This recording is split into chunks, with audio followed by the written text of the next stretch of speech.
I've never shot anything I like. You never shot anything you like? I've never shot anything I like. You haven't? I have never shot anything I like. What you just said, it kind of made me say, okay, I want to go into your mind a bit. No, you don't. Oh, okay.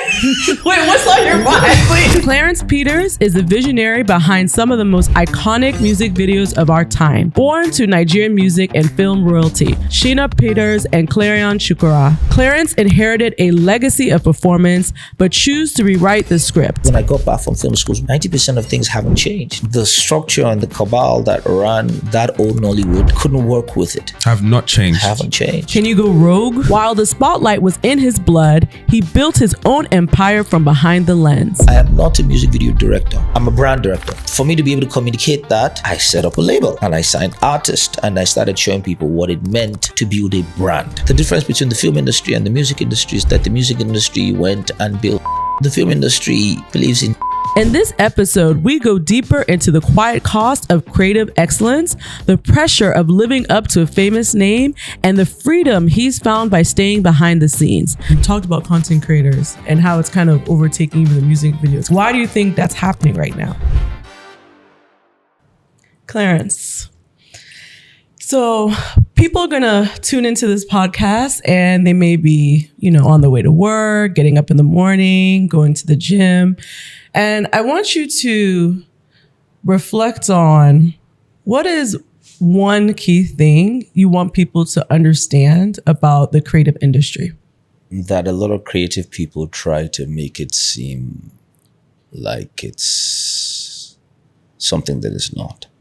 It's as serious as every other industry, but the mindset that it's the only industry that accommodates rejects because it's easier to do, and the people that do the work do it because it's fun, just because they have fun doing it. That's a huge misconception.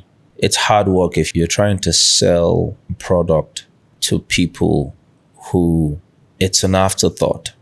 It's the first thing you cut off your budget. But then over a period of time with tech, it's become accessible. So it doesn't even have to be on your budget. Your product needs to be talked about in a certain way for people to get the urge to want to go and actually consume it. And that's a lot of hard work. So what you just said, it kind of made me say, okay, I want to go into your mind a bit, right? And no, you don't. You don't? Oh, okay. Wait, what's on your mind, please? You say you don't want to. You say you don't want to know what's going on here. Well, what is going on in that mind of yours? Oh, I'm not sure even I completely understand. But something's going on. But so then take me back then to your early days. What? Because I feel like when someone has a creative and interesting mind, a lot of times it's shaped from childhood. What are those things that you think started to shape you? My father's name is Sheena Peters. My mother's name is Clarence Chika. My father started effectively doing music when he was 12, and my mom started in the theater when she was 15. They never got married, but I grew up. I'm not an industry guy. I am the industry's guy. I was born on, I was literally conceived on set, apparently. No jokes. I was actually conceived. I know the production I was conceived on. Right? I was told by aunties and then my parents. So it's not a metaphor. So I was born into this and I didn't want to do it because my parents do it. And my father, for a span of about 20 years, is probably one of the biggest Nigerian artists. So you have that, and then you have my mother, who's an icon, and you don't want to be under that kind of pressure. So I didn't want to do it. So I tried to do other things. I tried to play football. That wasn't so good. I have a story I always tell. My friend, we've been friends for about over 20 years now, suspect, David Peter. We weren't friends then, and he fired a shot on my balls. And if you play football, you know that is not a good thing. It's a different type of pain. I laid down on the floor and told God, if you help me survive from this, and I can count 5 players on this pitch that can play better than me, I'm not doing this shit anymore. I counted 10. When I gave my shin guards and my boots away, I was like, screw this, man. So I went to my mom like, well, you win. I want to do film and music. My mom said, thank God you've come to your senses. Because she supported me with everything I wanted to do. I had a unique mom because of what she does. When parents weren't supporting people artistically, my mom, I didn't have that problem. I understand it, but I just don't, I can't empathize personally with it. So I wanted to play football. All right, I will get you into the best places to play football. So when I came and said I didn't want to do that anymore, she was almost a sigh of, thank God he's come to his senses. All right, because even while I was doing football, we worked on scripts together. I was 10, 11. I was already working informally as a PA and from like when I was 10, just running around for productions. And so she said that I can't do both film and music. I had to pick one. So I thought, well, I'll cheat. If I do film, I guess I still get to do music. But if I do music, I won't get to do film. So I chose film. And that I understood that a lot more at the time than I understood. I understood the process of music, but I had experienced music from film. I hadn't experienced music as a standalone on its own. That came about 6 months after that decision. My experiences as a kid mostly shaped who I am. I mean, it shapes all of us. All right, both the good and the bad. So yeah. And can you talk about more, because I know there was a time that you kind of distanced yourself from your parents, right? So what did that look like? And how did you guys come back? Distance myself from my parents. How? No, or more so like you wanted to create your own name, your own standing. Oh, that. So context. I may have started to really develop in the 90s, but because I grew up around a lot of history, a lot of culture, and not just the culture everyone talks about, artistic culture, what you would know as what's really wholesome, premium Nigerian artistic culture. Not what we've had in the past 20 years, right? There is a lot of legacy that is wrapped around ethics that you can't conceive of a time that Nigeria had that. I saw the tail end of that from the 70s into like the 80s. If you experienced NTA, right, the real NTA, not what we have now. If you experienced NTA, if I'm in a corner in a dining room where you have uncles and aunties who are directors, writers, poets, having long-standing artistic conversations, no one's going to give you preferential treatment because the standards are really high. So I didn't have a choice but to build my own identity and who I wanted to be. And finding it's confusing when you're in your teens, trying to figure that out. Especially the time when there isn't a lot of information, but I come from a place that has a lot of heart. So you understand the essence, which I think is actually what's missing today. Is a lot of people don't understand what the essence is first, but they're hit with a lot of information. I was bred in a lot of the essence, so now it's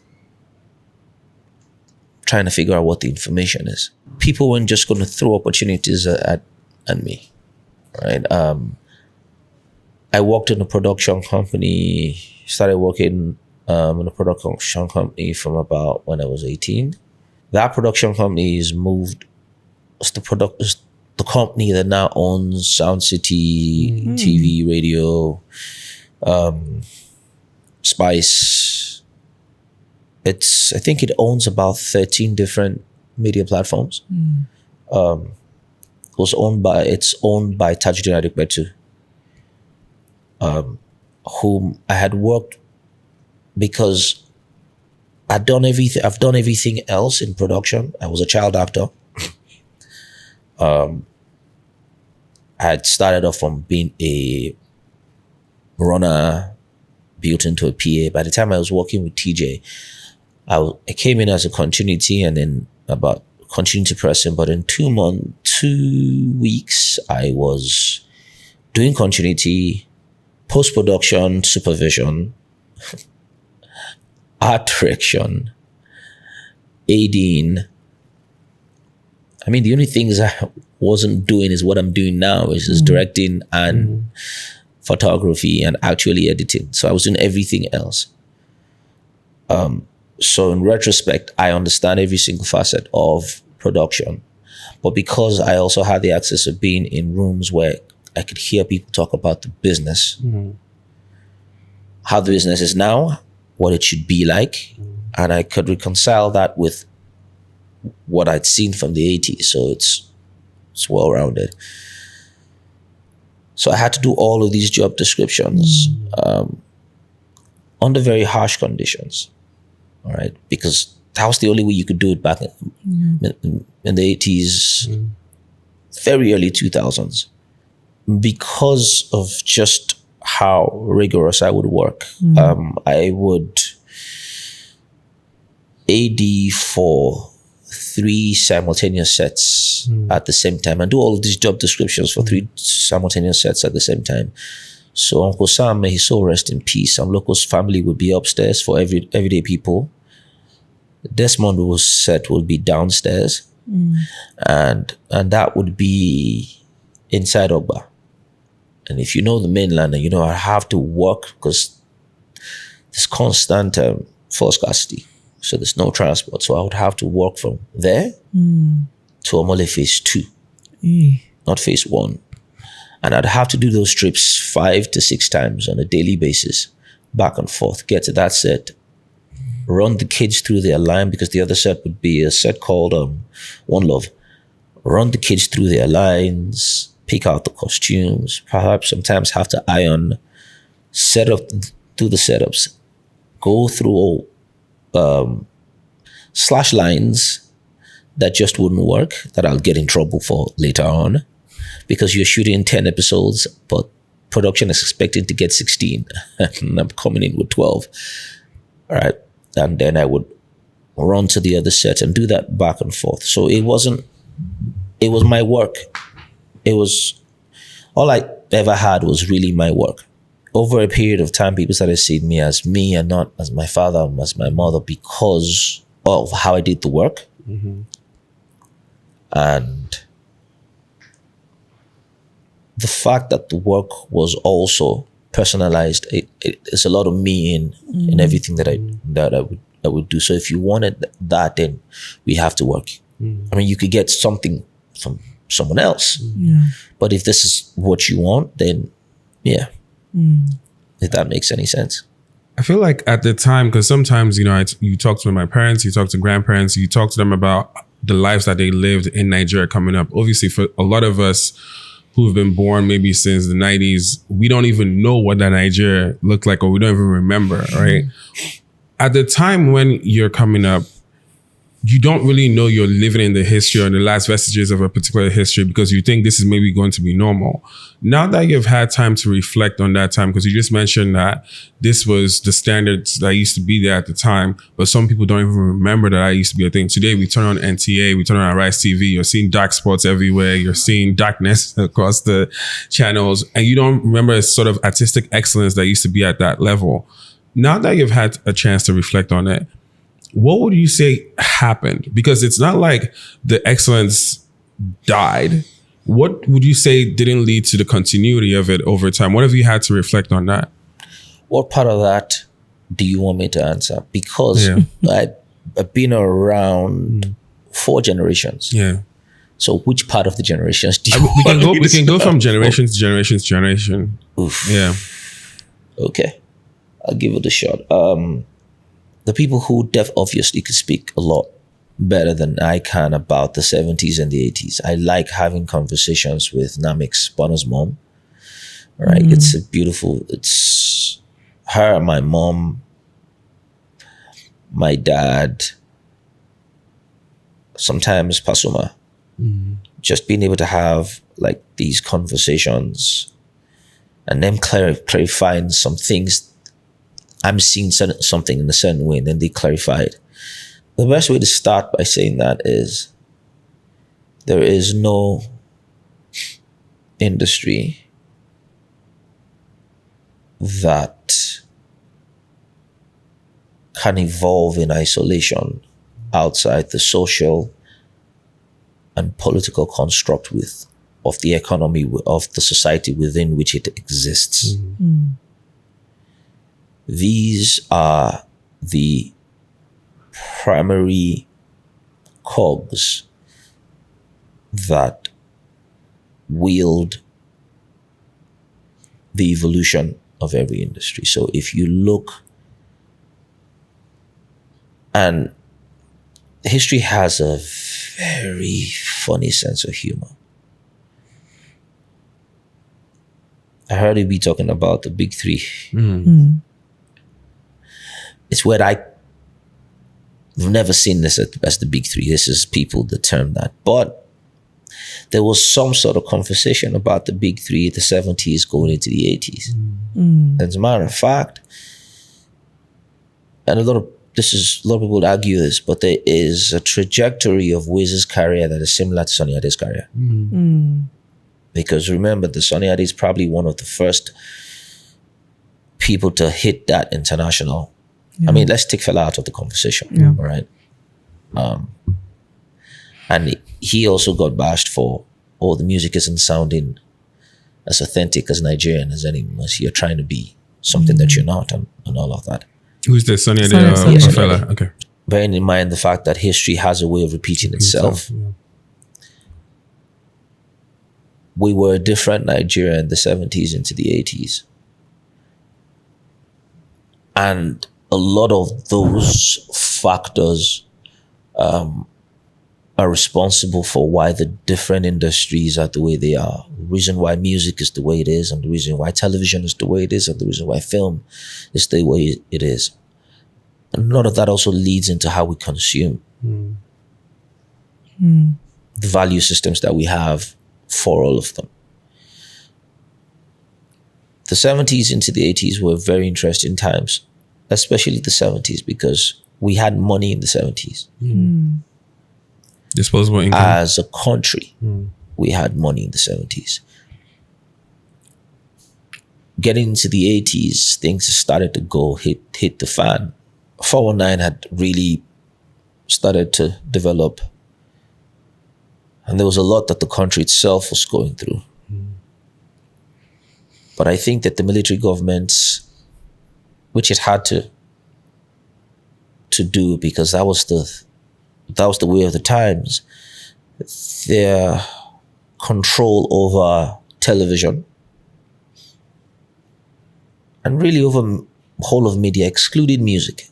I don't think they had as much power over music than they had over television, because television is the propaganda machine, obviously. And theater is under their ministry and needed their support for it to be done, the infrastructure and all of that. So because everybody keeps forgetting that we didn't start hitting privatization of a lot of things. As a matter of fact, we had to take it by force, really. All right. A lot of the infrastructure from the government had to start to collapse for people to start to look for other means. The system, not just in Nigeria, but across the world, had started to evolve So a lot of the balance that we had, well, also the chaos that we had, started to evolve. Especially that evolution, in my opinion, started from the 80s. By the time we got into the 90s, shit had hit the fan really bad. So the kids who grew up in the 90s, sure. If you're born in the 80s but grew up in the 90s, like really started to find yourself in the 90s. I mean, even if you were born in the 70s, maybe 76, 75, 76, and you started finding yourself in the 90s, something's wrong with you. Right? You're screwed, because that was a screwed up, from 1990, in my opinion, to 2000 was a screwed up time where there was no balance. So everything that got reinvented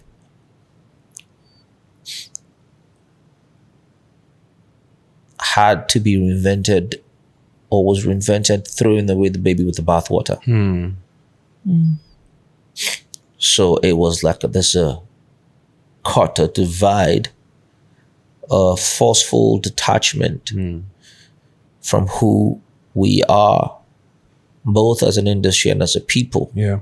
And who we became in these 10 years, in this critical 10 years. All right. I mean, we've had corruption. All right. But it's seeping into the identity, our identity as people, from the social fabric, our social fabric. A lot of the damage happened in the 80s, but a lot of the manifestation happened in the 90s.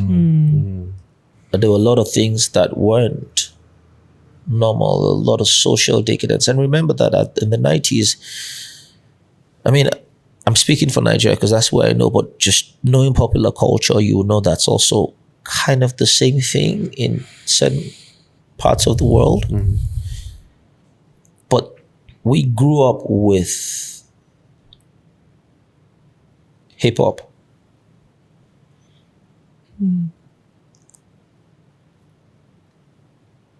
And we grew up with cultism. Side by side, growing up with the military. At a height that you had Abacha. So the generation that grew up then had to fight. But also had to grow up without trust. The biggest problem we have as a people, as of now, is trust. Our economy can't evolve without trust. You can't buy a product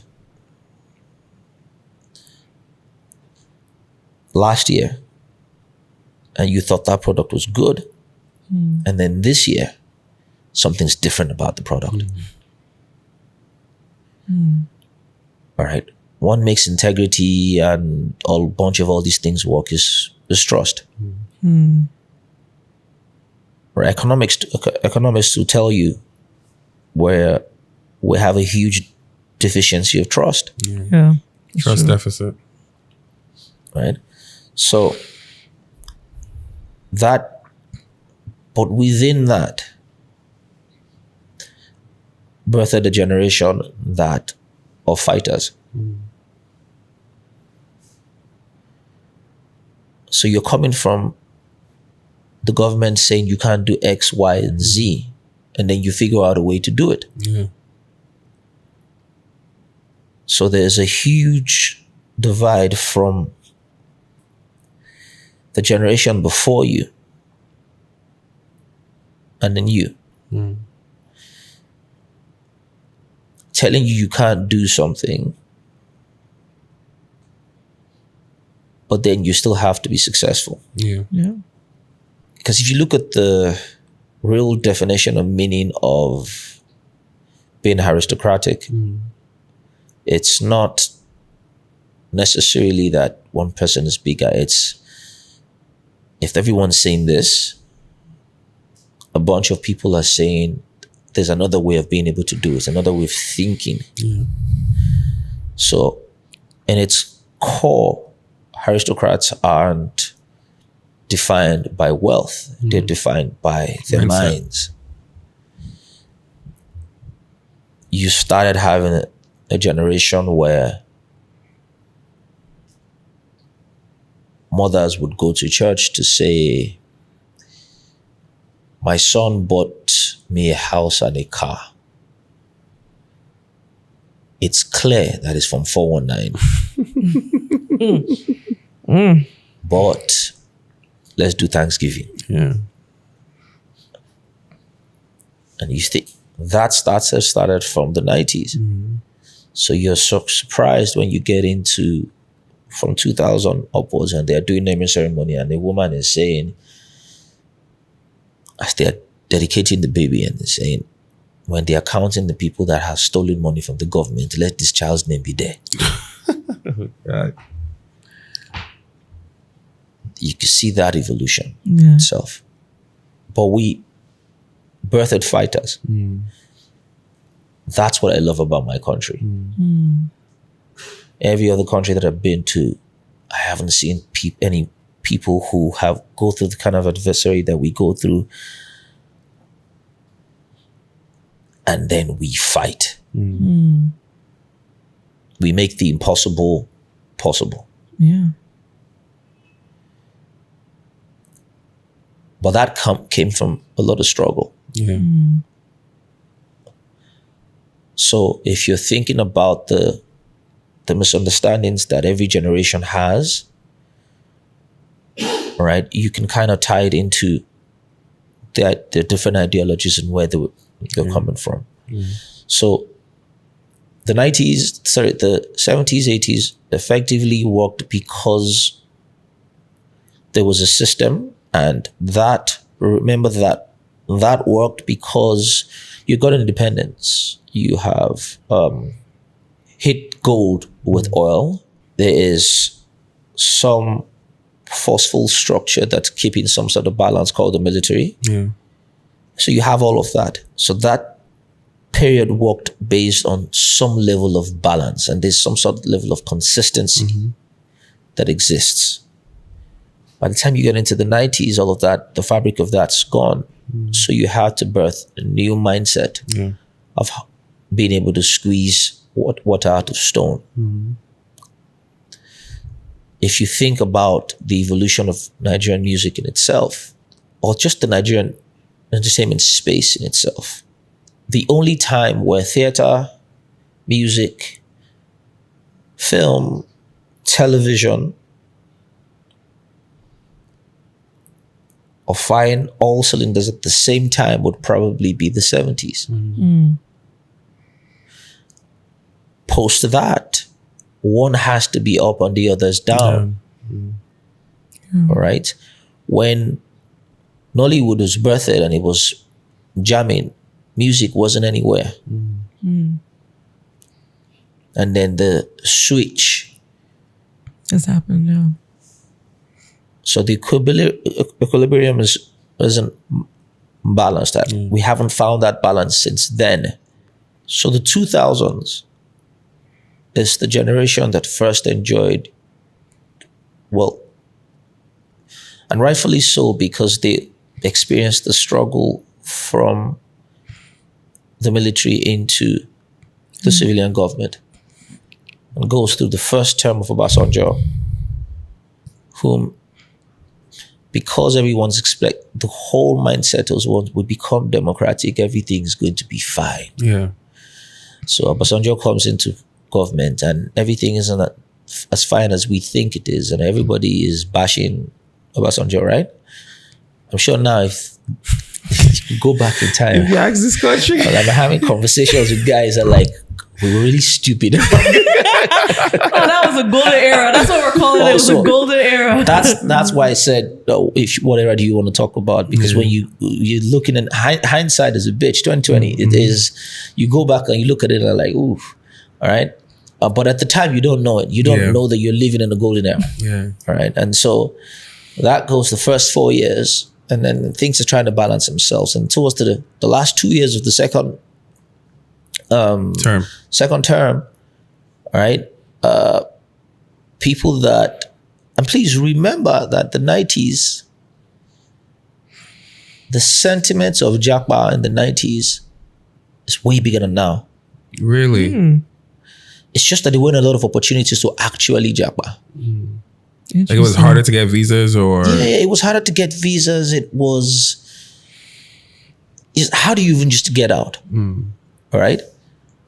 If you grew up in the 90s, if you've heard that someone is leaving the country, you're envious because a person's life is about, you believe that once they land at the airport, if I want to get onto the plane, their life has changed. Once they land at the airport, shit, you guys are not the same anymore. The golden life and everything is, all right? The exodus wasn't as high, but the craving to leave, all right? People did things. People went to Oluwole to forge passports and do different things and just trying to get out. So it's weird when you get to the tail end of Obasanjo's civilian administration, when people are coming back. Yeah. Because it made some more sense to be here. I mean, you looked at the math, economic. If you're in the UK, it's like you're thinking about the pounds that you're spending. Yeah.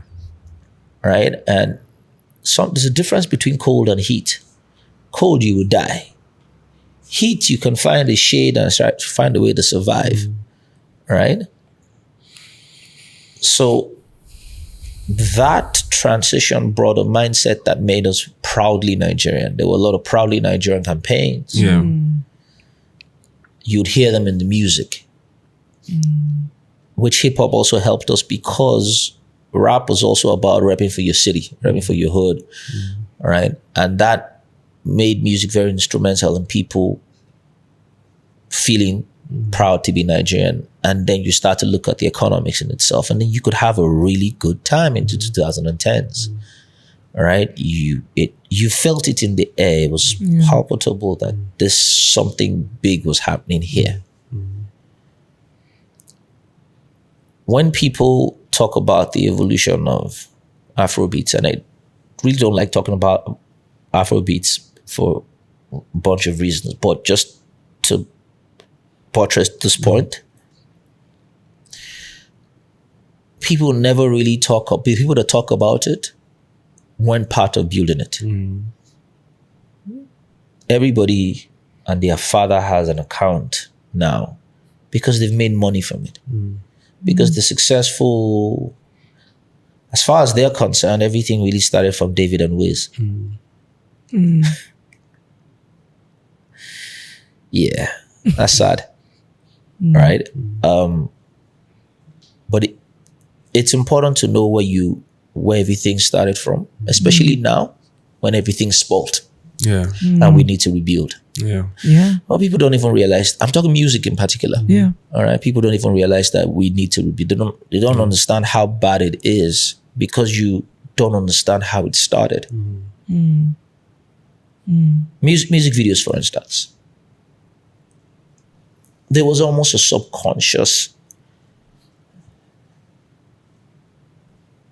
understanding in the air that we needed to survive. So we went against territories. If anyone remembers the Music Africa era, Ghana had the best music videos. Nigerian artists were trying to figure out how to go to Ghana to shoot. We had to figure out how to shut that down. Nigerians always want to leave. So the next place was Eche. I remember when P Square went and shot Do Me, and we watched Do Me. I had a panic attack and said, well, you know what, let's leave this shit. Let me just go to something. Let's go and find, maybe I just go back to television because it's over. There's no point. And my guy, Banjo, said, calm down. For every one video, we'll give them 10. They still have to spend money to fly, right? They have to accommodate themselves one way or another. Pay to shoot on 35mm film and all that. All right. They cannot work us. Just when that started to seem like we have a balance, Nigerian artists had to figure out that they had to go to the UK now. So now we had to start fighting with the UK. While all of this is going on, they're complaining about the mixes. Our sonics don't sound good. So we have an inferiority complex about our material in itself. So we weren't looking at America. Interesting. People wanted to look at the UK because it's the UK. But we found Africa. And the rest of the continents made us feel like we were stars. The money that built the music industry is between Fauna and Yahoo Boys and the money from Africa. Because in 2008, when D'banj got on the stage for the Headies and told, after winning an award and telling the corporates that they should invest in us now, because if we figure this shit out, we won't listen to you anymore. Yeah. That pretty much shows you that the corporates didn't give a flying, excuse my French, fuck about us. But that didn't deter us. That didn't deter the movement at the time. It didn't. Yeah, the marketers are taking advantage of you, but at least that you can find a way to control. Every single time you get on that stage to perform, right, you made sure that the brand remembers you, because that's pretty much the only way you're getting money. Endorsements hadn't. Burna set them. Wiz and David are the ones that really started enjoying the endorsements. Right, it wasn't really much of a thing until 2012, 13, that entire period. But that's after you'd showed them that they had to have to pay attention. That if they needed to sell, Eche didn't want to play our music on radio. Interesting. It was the Nigerian DJs in the clubs that made the radio relevant, and we would still keep moving. So at every single point, we had a disadvantage, and we flipped that disadvantage into an advantage. At every single point, the Nigerian music industry is the only industry, right, that every year from 2002 up until 2019 experienced 100% growth. I'm not even talking financial. I'm just talking in terms of the quality of the material. 100% growth every year. There is no industry in this country that's ever done that before. That's literally looking at it as about, what, 16, 17 years? 100% growth. Music videos were growing every year. The edits was getting better. The photography is getting better, right? The ecosystem, the building of the ecosystem. You want to think that as of 2008, there were no stylists. Come 2012, there are stylists. People who are making a living from styling. If you look at a magazine in 2013, 14, if you look at the fashion in that magazine and look at the fashion now, you would see that there's a huge difference. Ankara, what was being done with Ankara? We were us. We're about us. As of 2013, 14, America couldn't afford us. Because you're having P Square doing $200,000 a show. Who's going to give an emerging market at the time $200,000? You're getting. They were at first, Akon was getting more than them in Africa. Then by the time they met Akon again, they were getting more than Akon. So promoters couldn't afford, so they would only do American tours once in 2 years. Because that's the only time that they could do that. I did one of the tours for P Square 2011.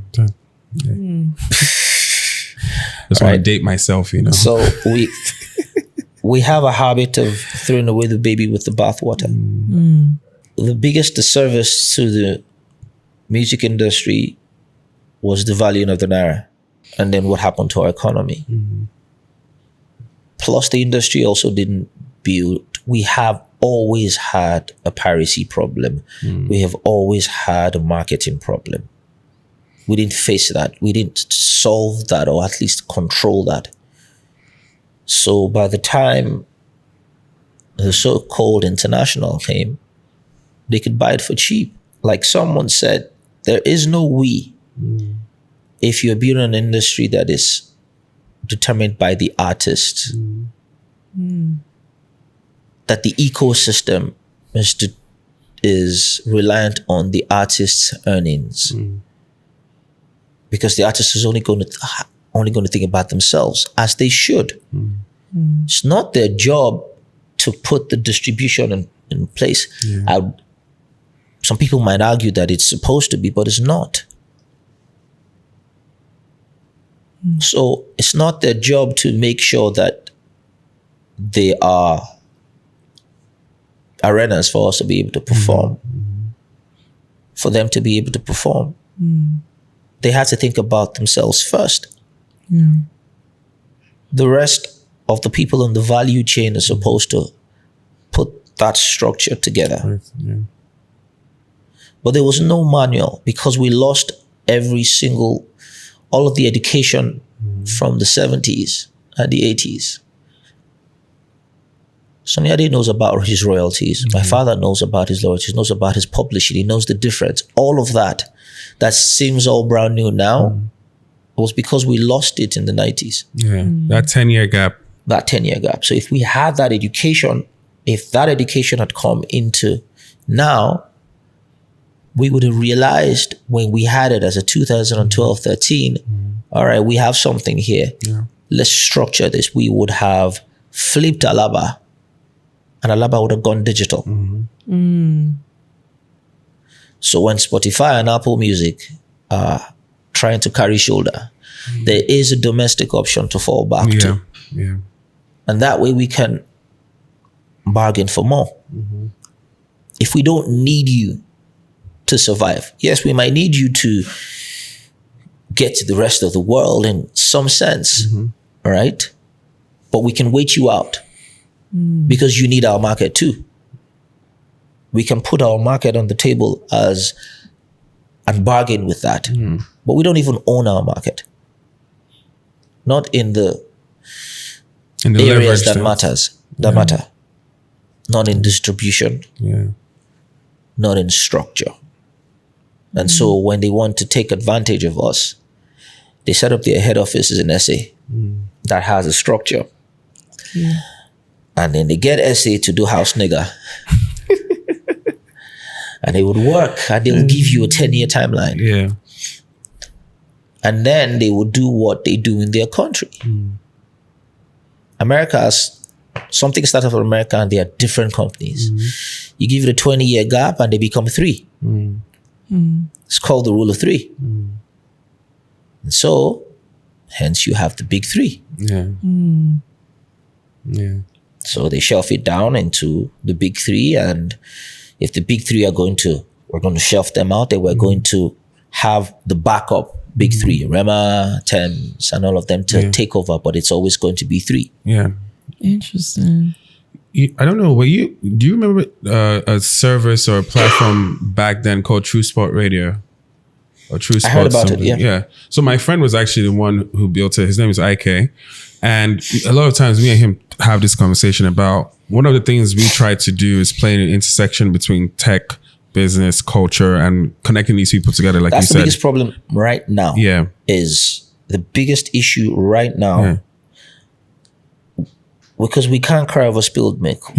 We can't cry over the devaluation of the naira. We can't cry over all of the things that have already happened. They've happened. But the fact that we haven't been able to get people within the creative space who are real stakeholders, not people who are begging for money. All right? Who have momentum. and the people, their counterparts in the tech space, Yeah. to be in one room Yeah. to have a conversation. Netflix and Amazon can do what they want to do with us, because we don't really have an option. Yeah. This conversation would be very different if we had an option. Yeah. Leverage. Right? It's not just leverage. We're moving. We have a market. We have an entire continent. So now you want the numbers. The moment they see you don't have it, and then they can bring in structures, because the first thing they'll try to do is buy you. Yeah. Right? But if they see that buying you isn't going to work, right, and then they're going to try to compete with you because they have the money and they have the resources. If they see that that doesn't work, and then they're going to sit down to negotiate with you. The idea that the international market is our friend is the lie from the pits of hell. I mean, you guys you've lived in different countries. Do you in any way see America really caring about you? Like, Touché. what level of delulu is that now? They just did it for the BET Awards. People complained that Arya Starr's award was given behind the stage. Why should I care about the freaking BETs or the Grammys? I don't give two flying fucks about those people. I don't care about the Oscars. Why should I care about them? Why? 2008, 9, 10, 11, we didn't care about them, but we didn't care about them because we didn't even think that they could open their doors to us. So, but we had a complex that was our goal. Yeah. So it wasn't real. Yeah. It wasn't I don't even really care about it. It was they won't let us in, so we'll do our thing. We'll do our thing long enough for them to open up the doors. So the very first glimpse of let us in, that, we will let you in. We'll open the door for about it's out of the billion of you that are there, okay, maybe we'll let 1, 2, 3 in, and then we close the door back. One of your episodes, what's his name, was here? Dio? Yeah. I think I liked that episode so much because he said one critical thing, that there is a Nigerian way of doing things. And that isn't necessarily a bad thing. Because there's a way of doing things in every country, like he mentioned. When he gave the M-Pesa example, I know M-Pesa. But then he broke it down to why M-Pesa works in Kenya and why it doesn't work here. As far as I'm concerned, from that analogy, our banking structure is a lot more diverse than their banking structure. Definitely. Right? So there's a way of doing things here. And it's built from the fact that we have diverse cultures. You want to go to war with a culture, you lose. You can't play again. You can't beat the house. Right? And that's kind of spread across everything that we can possibly talk about, whether it's music, whether it's film, whatever it is. It's sense of ownership, not just for ownership's sake, but for understanding that the only way everyone can eat, the only way we can sustain and be consistent is by understanding ourselves first, before understanding other markets. We want to understand other markets and then use that understanding of that market to work here. It's like working backwards. Actually, I want to talk about film for a bit because you made me think about something we talked about on another episode, but I feel like you can go deeper into it, which is, so I always say, I grew up in the era where, I grew up in the US, but I literally vividly remember how Nollywood was the way it shaped culture, right? And it was those days where you looked forward to your cousins coming from Nigeria to bring you the CDs, right? Or the VHS to actually watch. And those storylines to me, I mean, are still iconic to this day. There's so many of them. And I wonder why we moved away from them. Because now I watch what is on Netflix or whatever, and I don't quite enjoy it. I'm like, okay, you know, I see what we're trying to do. And I don't know if there's pressure from these other industries, like you said, telling us how to make our films. But I wonder why we went away from what was working, right? And what was creating a staple. And I think what actually even put Nollywood on the map. I think the other layer of that is, I think even this is what I talked about with Dio, is that I remember these people were not on Netflix or any Blockbuster or anything like that. They were they were home videos, and that's what still makes them iconic. So what do you think shifted? Because you talk a lot about rebuilding, and I think about that as something that needs to be restructured. First, remember when Dio spoke about building? Yes. Second, hindsight, man. God, hindsight is a bitch. Everyone's talking about the nostalgia of the Nollywood film. But your aunties and your mothers, especially what you guys like to call Alakowe, they would have gone to school. I've always said it was shit. Yes, it's true. You don't want your film to look like a Nollywood film. That's what they said. It was crap. Yeah. The sound is bad. The acting is shit. The script is this. You couldn't pick one thing. The streets consumed it and said it was the best thing since sliced bread. Yeah. Right? But it was consistent. And so it affected popular culture. And then it transcended Nigeria and moved up. But now everybody's like, oh, it's classic.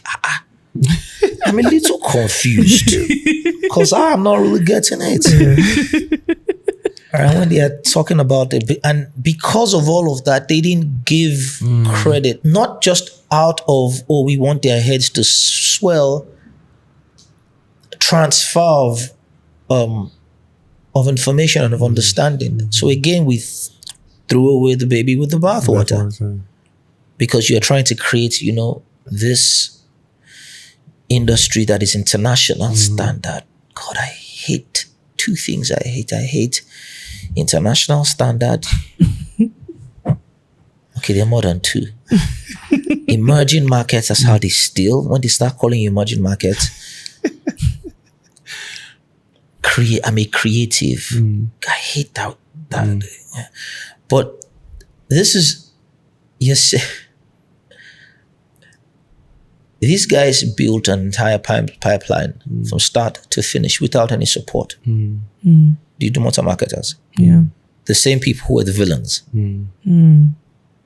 They built distribution and marketing. Yeah.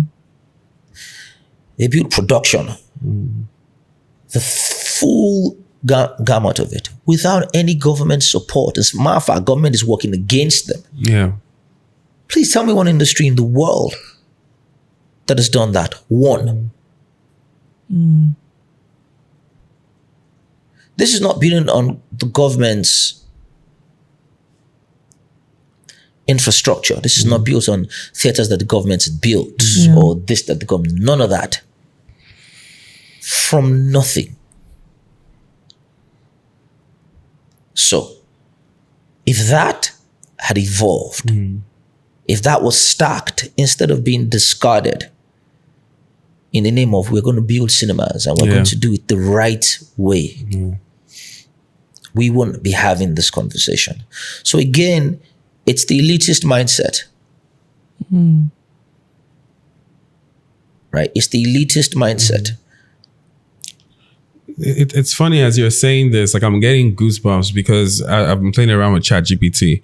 And one of the things it keeps saying to us is like one of the jobs, hopefully, that this podcast does is help people remember and carrying remembrance across generations, right? Because what happens is you lose these parts and you're saying, why couldn't it have been stacked? And then in hindsight, it's like any intelligent person is like, duh, right? But at the time, it's because you don't have full ownership of your identity, of yourselves, you then let somebody else tell you what you should be. And because you want to be viewed in that light and you don't really see yourself properly, you lose sight of things. And going back to what I was saying about my friend, he was saying at the time, TrueSpot, the platform he had built, technology, competed, I think at the high like 2 million people using it, right? And this is before Pandora, even Apple or Spotify. And he was saying, he's going around to the artists, he had relationships, but they couldn't understand at the time the ownership sense, like what Jay-Z did with Tidal, or even like just from that perspective. And I feel like as somebody who was in the entertainment space and I had to transition to tech, you mentioned how folks like your dad, Sonny Ade, understood the business as well as, hey, I'm an artist as well. What advice would you have because me, I had to leave the entertainment space and just transition to tech because I'm telling guys a lot of you guys did that transition from that space into tech because again, there's a lot more. There was a lot more sanity. I'm hearing that it's not as sane as it used to be. No, it's not as it used to be. But that, like, you're having conversations with artists and people, and they're saying to you, like, hey, bro, I didn't come to be a mogul or a business person. I came here to earn enough to dine one babe and then, spend money at Quillox and then that's it. And you're like, yo, bro, like, we're not here for it. But those were the sort of conversations. And I'm like, okay, cool, we're going to transition. But the question I really have here is, now that we are here, because it feels like there's a cultural reset happening in this time period where we've been exposed, we've gotten some international acclaim, but that there's a sense of like, guys, there's something missing. I have a theory of why, but what do you think that cultural reset looks like, especially now that we've made the mistakes, we know what's happened? Are we now wise enough to maybe learn from those mistakes and build from our own authentic essence? We'll never be wise enough. There's a lot of talk. Everybody's talking. But beautiful thing about Nigeria is if one person does it and it starts to work, follow who no road. Yeah, then we would. It takes one person to do it. Yeah. And if God makes that person really mindful of the ecosystem, even though that person would be labeled the devil, the demon, and a bunch of that, and all of this, it has a way of being able to adjust the mindset. The present evolution that we have now is, okay, you've gone outside and they've given you water. Right? You thought you were chosen ones, and then you find out it's all a racket. At the end of the day, the Igbo traders that you were running away from, right? It's the same thing that they're doing. It's markets. Like this thing. At its very base, it's not that complicated.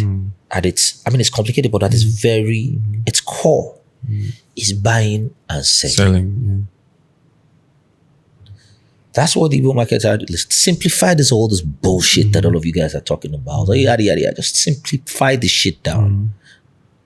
And that's your North Star. Every time you go back to that. We easily get...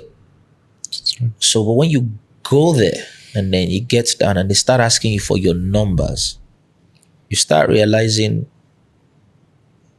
So people are finding out what the game really is. But that's all people are finding out. This is what the game is. All right, we're going to figure out how to roll with the game. I don't think it is healthy. People would disagree with me. To think about crossing over when you're building. Phrases like it doesn't have a crossover appeal. It can't travel. It's not global. It's not global. These are all chains. They change your mind. Because this is the truth. You create a product that appeals to that is appealing. Someone's going to come and try to steal it. Yeah. So you have to have the education to be able to protect yourself and be able to negotiate. That's what the education is for. Once it is able to travel. And Nigeria has one blessing that the rest of the continent don't have. We have about 30 to 40 million people in the diaspora. Yeah. Your marketing. What international do you want to give me? I have a virus in every single country. I have virus in America. I have virus in the UK. The moment I create something that they can be proud of, that they can hold up in front of their colleagues and be like, I have the shit. Yeah. There's no better marketing than that. Yeah. So what's all this talk of it has to be able to cross over? When India are making their films and they are singing and dancing inside, American cinema will tell you that's not cinema. Or it's a musical. All they do is it's a musical, and then it doesn't work, right? But the production is amazing. The colors, you can't stop anyone from watching it and not having some sort of feeling.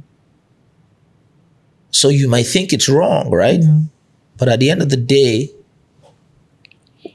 the green is going to, if I don't jump on this bandwagon, if you like, put off as many tariffs as you want to put on it, people are still going to consume it. Yeah. That's the international. So you make a product, in this case, for instance, you've made this Afrobeats and music. They told you the Sonics was shit, right? Now, SARS has to go to show them how to mix Afrobeats. Boy, I thought it was shit.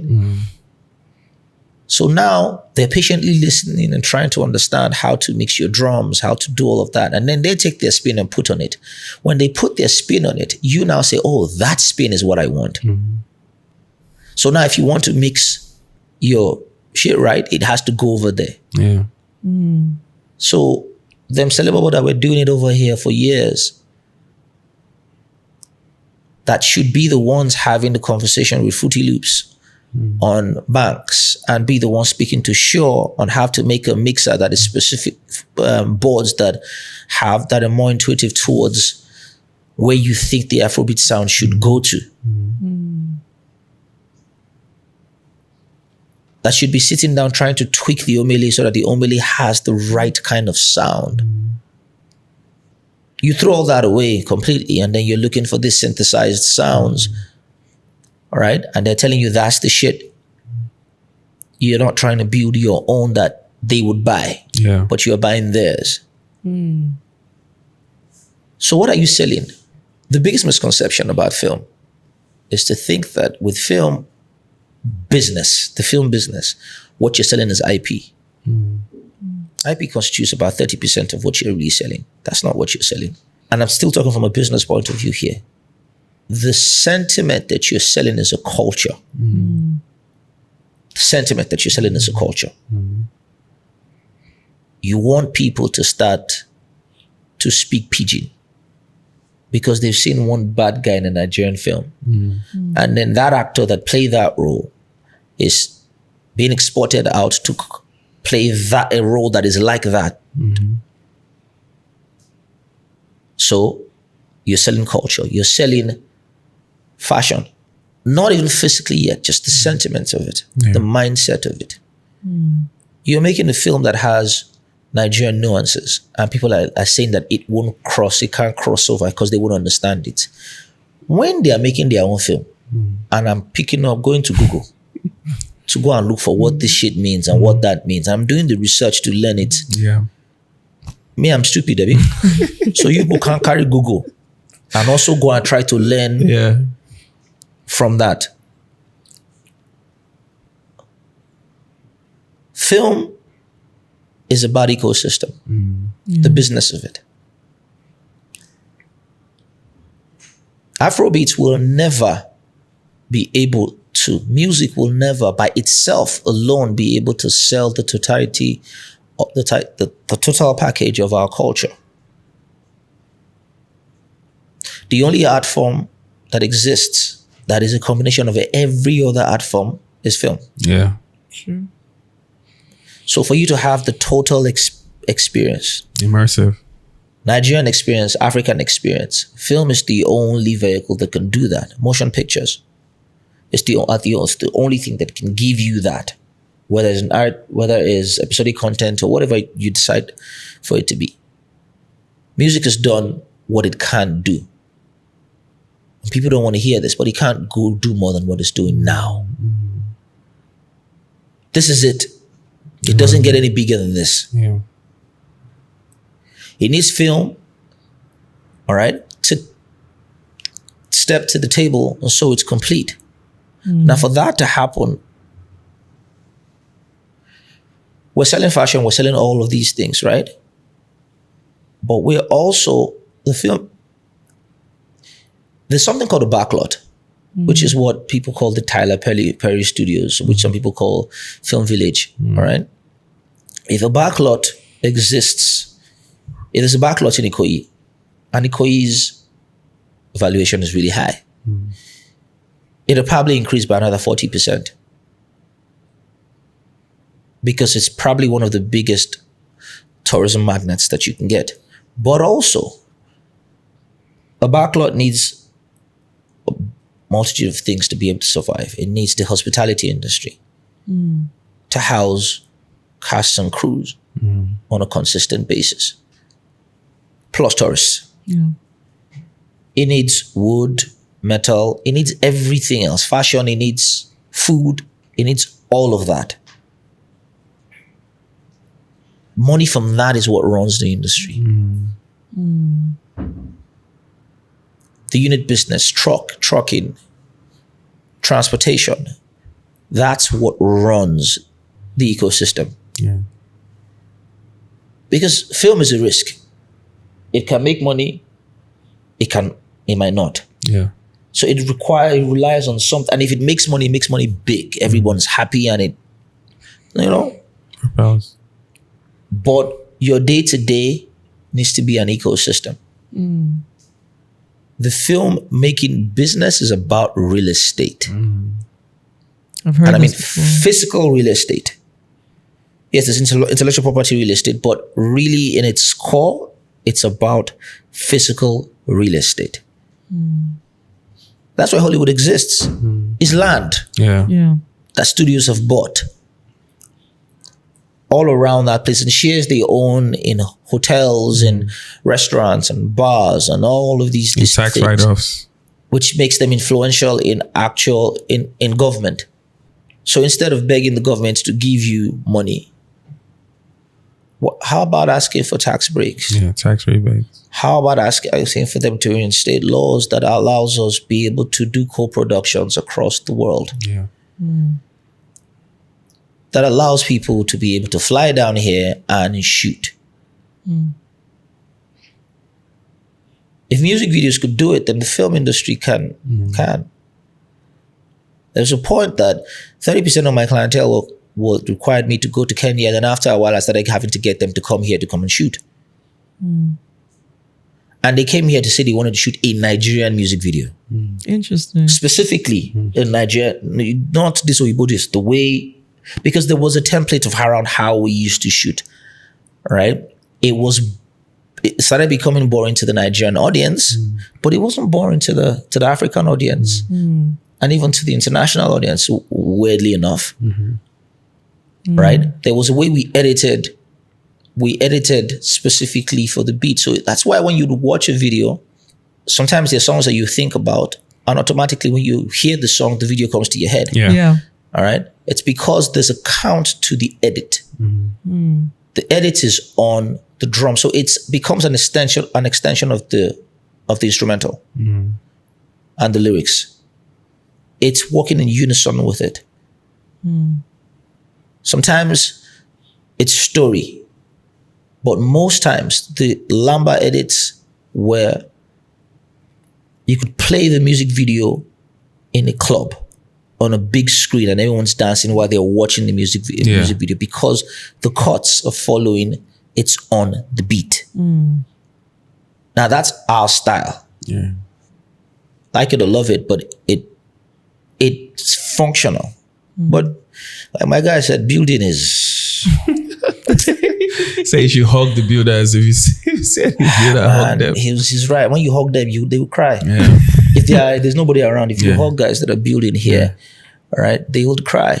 And especially that, because I started a transition from 2020 and trying to go back to film, right, and trying to balance both film and music together. I still shoot music videos, but I shoot music videos for people that I care about, all right? But the transition into film, and because my mindset can't work, which is why I left. Because when I got back from film schools, which one made me start doing music videos, is because the structure and the cabal that ran that old Nollywood couldn't work with it. I had walked around it before I went to school, and I got back and I knew that I couldn't work with it. I wanted to be able to do something else, right? But in trying to make my transition back into the space, 90% of things haven't changed. Have not changed. Haven't changed. Can you go rogue? Like, can you just... I have to go rogue now. I've tried to walk within the system, and it's sad. So I have to think 100% differently. So I spent the past 2 years just thinking. Really, just thinking. And within the thinking process, because for me to shed one skin, I had to let go of a lot of income streams and a bunch of that, because you literally have to rebuild. For someone who's an artistic person and also has to be mindful of business, it is almost impossible for you to do both. So I had to shed one to pick up the other. What did you shed? I had to shed music. I had become, I think it's just recently that I started to find some new joy with music, with Nigerian music, right? And it's weird, I'm finding that joy in score. And the part that people just working on scoring. Yeah. Right. But have become really desensitized towards Nigerian music because I'm too close to it. The way I see Wiz, David, and Burna, your big three, who are the last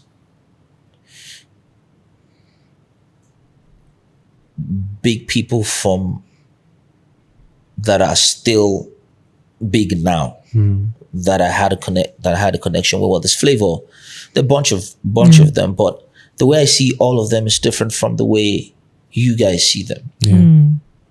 How do you see them? I know David since David was 16. When he was brought to me, he was 16. All right. Artistically, the conversations would have when I'm shooting with David, the connection is different. If I have to shoot David, I like to shoot David when David needs it. When he really, really needs it. All right. All of the distractions. He's a different person when I say action. There's a thing that usually happens with my crew, used to happen with my crew, is if an artist was going to blow, my crew are the first people that'll tell you. What do they see? They look at the monitor. When the first time I shot Mo Cheddar, they knew she was going to blow. You could see it on the monitor. You would see when the person is a star. All right. Wiz is the same thing. The very first time, Wiz, my relationship with Wiz is kind of different because I was supposed to sign Wiz. I just didn't have the resources before he went to EME. He used to back up for my artist Kel. Right? So his family, if Wiz comes to my office, you wouldn't think that is the same Wizkid. There are people he's having a conversation with and drinking shepherd with that I'm like, guy, grow out good. I mean, that used to be the case. I haven't spoken to him in a while. So he's family. All right. And there's a different connection when you have an relationship, when you have an artistic connection with someone. There's certain artists that I will never be able to shoot their videos, that I honestly don't even think their videos would really have that core meaning. For instance, I think that there's a director called Eche Filmworks. Aje's connection with Kiss Daniel, and they haven't shot in a while,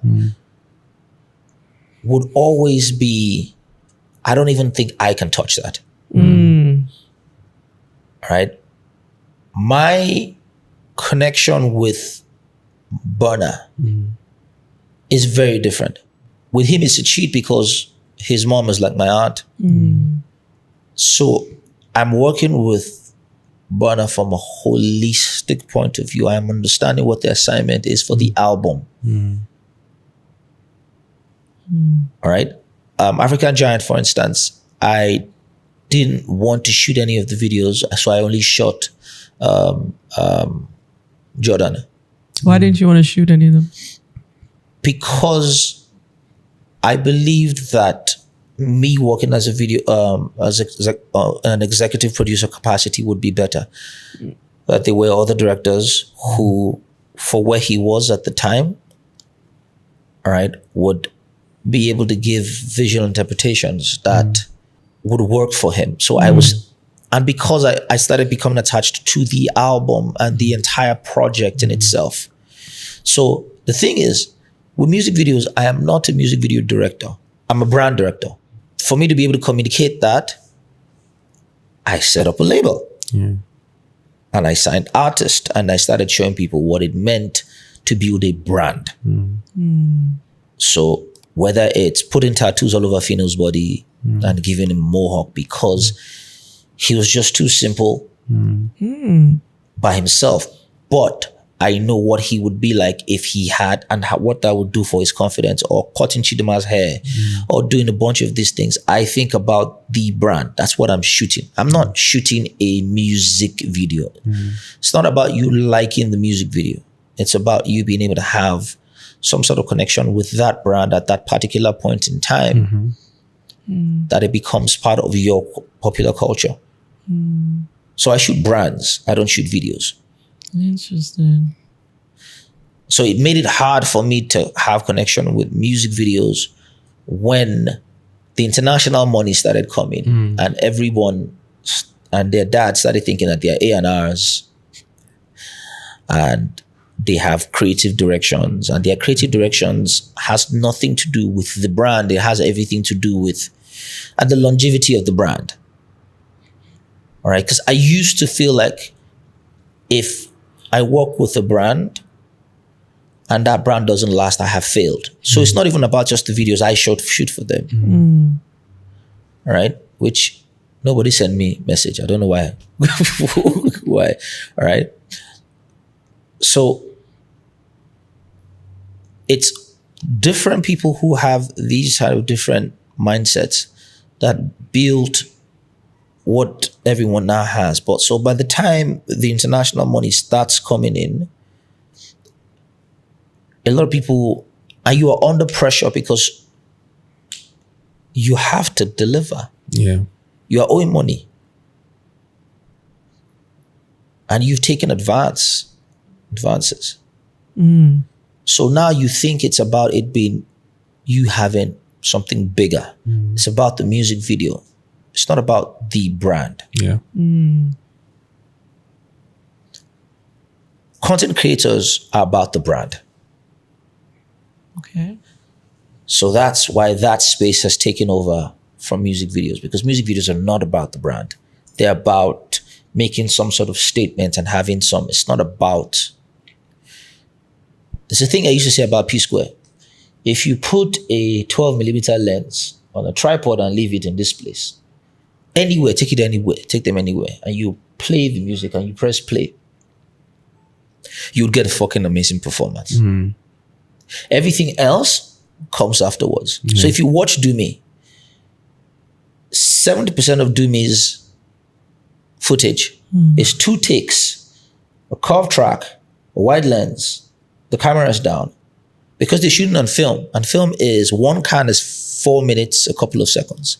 If you burn that can, It don't be that. So it's 2 takes. If you watch it, you would see the synergy between Peter and Paul. You see the twins effect, but then you also see that the person that put the camera there, Jude, knows exactly what he's looking for. Yeah. That video could have just been those 2 takes without everything else. So, how many artists do you have now? And you see it from the performances on stage, how you're able to hold your brand. Look, Burna is the biggest Nigerian artist, hands down, because Burna loves being on stage, one, but also understands what he needs to be on stage. He's become technically sound because he's been garnished with people who are technically sound. Because that's important to him. There's a difference between an amazing actor and a star. The truth is, if you're looking for amazing performances, go to the theater. Yeah. Go to stage. That's not what you're supposed to see. You would get good performances.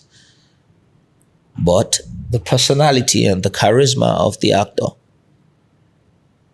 the star power of the actor is what you go to the cinema to go see, or in your streaming services. So America has an issue with that. The almighty America has an issue with that too. There's not a lot of stars. So Netflix is having it here and there because there are not a lot of stars. It's true. It's true. Denzel Washington went back to this theater because of it. All right. You want to really sharpen up on your acting, you go to the theater. All right. You want to be able to take that acting, fuse it with your charisma, because the mindset is different. In the theater, you're seeing everything, right? But with film, it's able to focus on the details. That's what close-ups are for, right? Certain directors understand how to compose shots in a way that Tarantino say, if you got the Tony Scott treatment, all right, at a certain point in your career, you need to go through this particular director, all right, because that director has the right treatment for you. I mean, that used to be the case, not really anymore. Again, we are not in a space where we can think that way. We don't have a lot of thinkers. We don't have a lot of thinkers, or we do have a lot of thinkers, but they're not at the force. So not a lot of conversation around the thinkers. Like, there's certain people that would come to your podcasts that are in this country that when they finish talking, you'd be like, if we have these minds in Nigeria, then. But that's also the problem about thinkers, is that you can think, but half the time you have to get into your 40s before you understand the Nigerian way. And not working against the Nigerian way and trying to make all of your thinking and work with the Nigerian way, and not see it in a condescending manner, because the country itself is evolving. There's a lot, because now I'm just thinking, like, because you said something that was very interesting. I mean, well, you said a lot of different things, but one thing I want to pick up is you talked about content creators and how it's kind of overtaking even the music videos. Can you go more into depth in that? And the reason why I'm interested is because it's right now, in my opinion, carrying our culture. It's not music videos. So I feel like, maybe 5 to 10 years ago, it was the music videos. You would see it. And from America, I would say, oh, okay, that's what's happening. That's what's going on. That's the fashion, da, da, da. But now I'm noticing people from the US, UK, and all over the world that are Nigerians, they tune into content creators and say, oh, that's what's happening. That's the trend. So why do you think that's happening right now? I was hoping you weren't going to zero in that. I'm going to zero. I was hoping you were not going to, because that's going to put me in trouble. No. Because people don't want to hear the truth. No, say the truth. That's why we're on this podcast. Shit. The truth is the format has become a problem. The format for music videos has become a problem, and it hasn't evolved. In my opinion, if we take Nigeria, for instance, a lot of the money that's supposed to go to the music video sector is going to the content creators. And sadly, rightfully so. Are music videos still important? There's another podcast that music video guys have been fighting about. Yeah, I saw that the other day. Yeah. Are music videos still important? They could be. They just need to be thought about differently. As a format. Content creators have all the advantages. They have the advantage of speed. Yeah. They have the advantage of time. They can quantize what they need to do in 1 minute. They have the advantage of budget.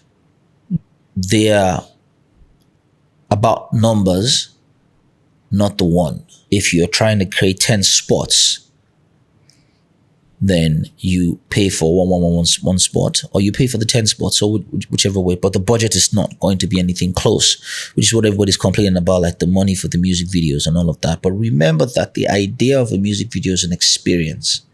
The consumption culture has evolved. Mid-form content has become harder to sell. Like, you're either doing short-form content that feels more personal and more on the fly, or you put on your YouTube to watch a YouTube film. So your mind is calibrated, I'm trying to watch a YouTube film. And then you go into Netflix and like, I'm trying to watch premium content, and your brain adjusts to that. But from the moment you remove television really out of the conversation, and most of it moves on into the online space, you are in competition with the best photographers in the world. If you're trying to make something about fashion, and then you're going to take references from them, they have a lot of pictures. So it can't be about just the fashion standing. Fashion has to have something that it's saying. So now music videos have to sell. Before they were music videos enjoyed, it's a format on its own. Now you have to do the actual work of actually having to sell. In my opinion, if you have a 4 or 3 minutes music video, if that music video can't be divided into 6 parts, 30 seconds, then it's not functional within the larger market. But the market that the music video directors, or the conversation that music video directors are going to lean on, is that music videos sell the totality of the brand. It is the specifics about the brand that it sells. And this is true. You can't win the content. You can't win within this content space. It is impossible. It's too stacked for you to win. It has to be more than the music video. The music video needs to align with everything else. So the deals can't be about, I record the song, I shoot music video, do photo shoots, I'm ready to roll out. You have to be able to render services that spans across the entire rollout. You have to create an environment that gives the artists a value that spans across boards. Now, the truth is, the mindset to producing of music videos here was skewed from day one because of how we started. Right? Production companies to shoot music videos are supposed to have producers who can say, I'm going to shoot for Olamide. All right. This is the budget, but I have 3-4 brands that would want to be attached to this song. So I'm also bringing financial value to the table. We never got there. It was consistently about service provision, pay me to shoot. We didn't raise the value of the services that we provide in a way that the artist would have to work with you. And that's what probably needs to happen now. Now you need to think, if it's not enough for you to be a music video director and say that you have a production company, you need to actually be a production company now. Yeah. And a lot of guys don't know how to do that. And even if they did, it's a lot of resource. A lot of resources that are required. There are a lot of relationships that you need to build to be able to do that. You can't just be a creative. It's not enough anymore to just be a creative. If you want to be a creative, go and be a content creator. Film knows that, because film has to be like that in any way. So you have to produce and you have to do all that. So the filmmakers have to think about themselves inevitably as a production company and think about all of these moving facets. The music video guys did. They were enjoying. Everybody was enjoying for a very long time. So yeah. But where do you go now? Right, like you said, you're going back to film, even though there's elements of music you're enjoying again. What does your life look like over the next few years? Or do you know? We can propose and God will take the rest. There's a quote from Steve Stout. I'd say this before I say that made me start to retrace my steps and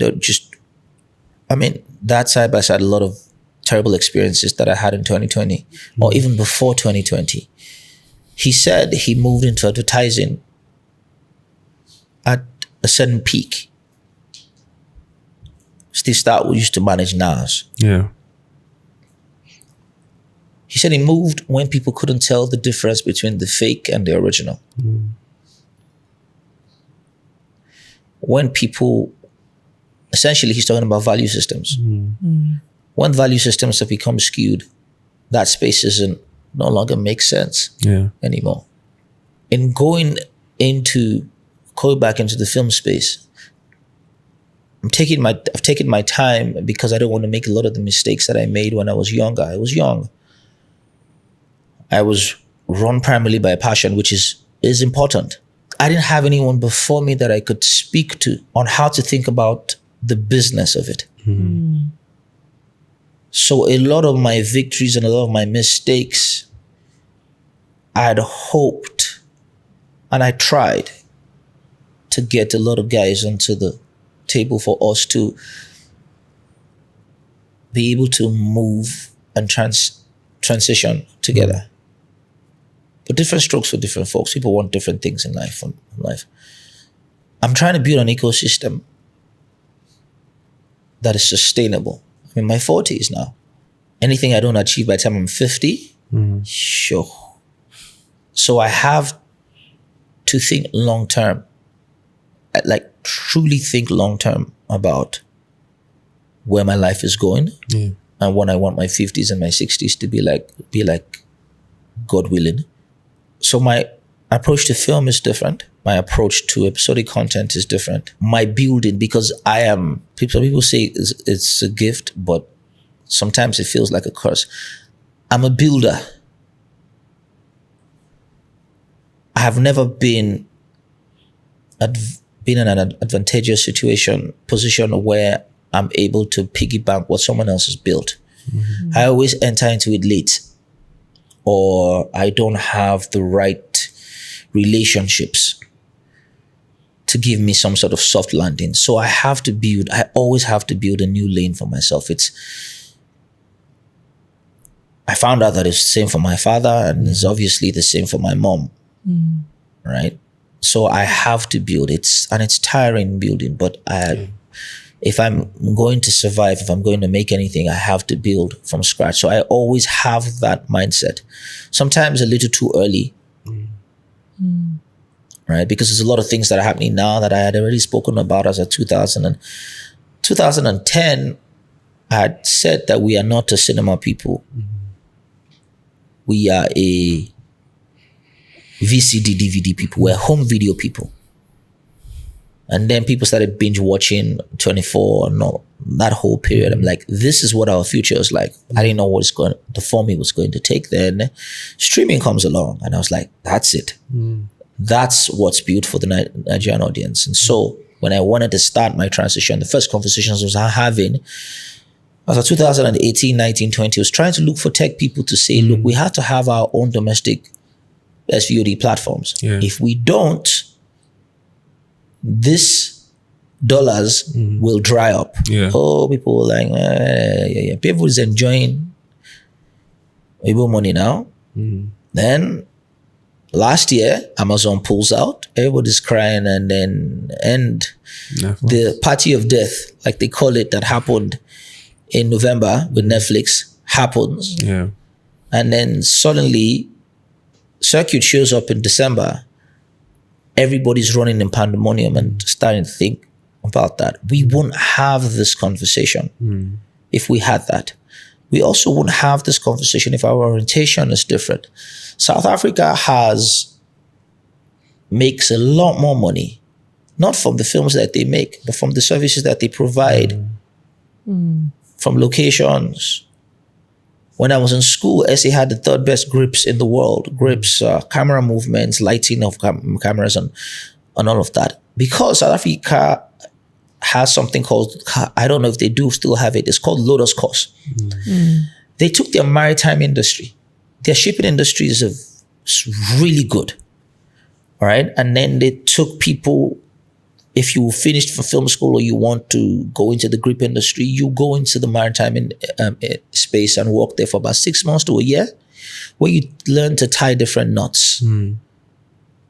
All right. Where you learn to actually, because grip first is about safety. Yeah. All right. It's about being able to tie the camera properly and make sure the camera is secure, and tie stunts, actors, crew, lights, and a bunch of those things. So they took that industry and used that industry to train. That's their own way of doing things, right? So that entire infrastructural mindset, but just infrastructure and labor feeds that industry.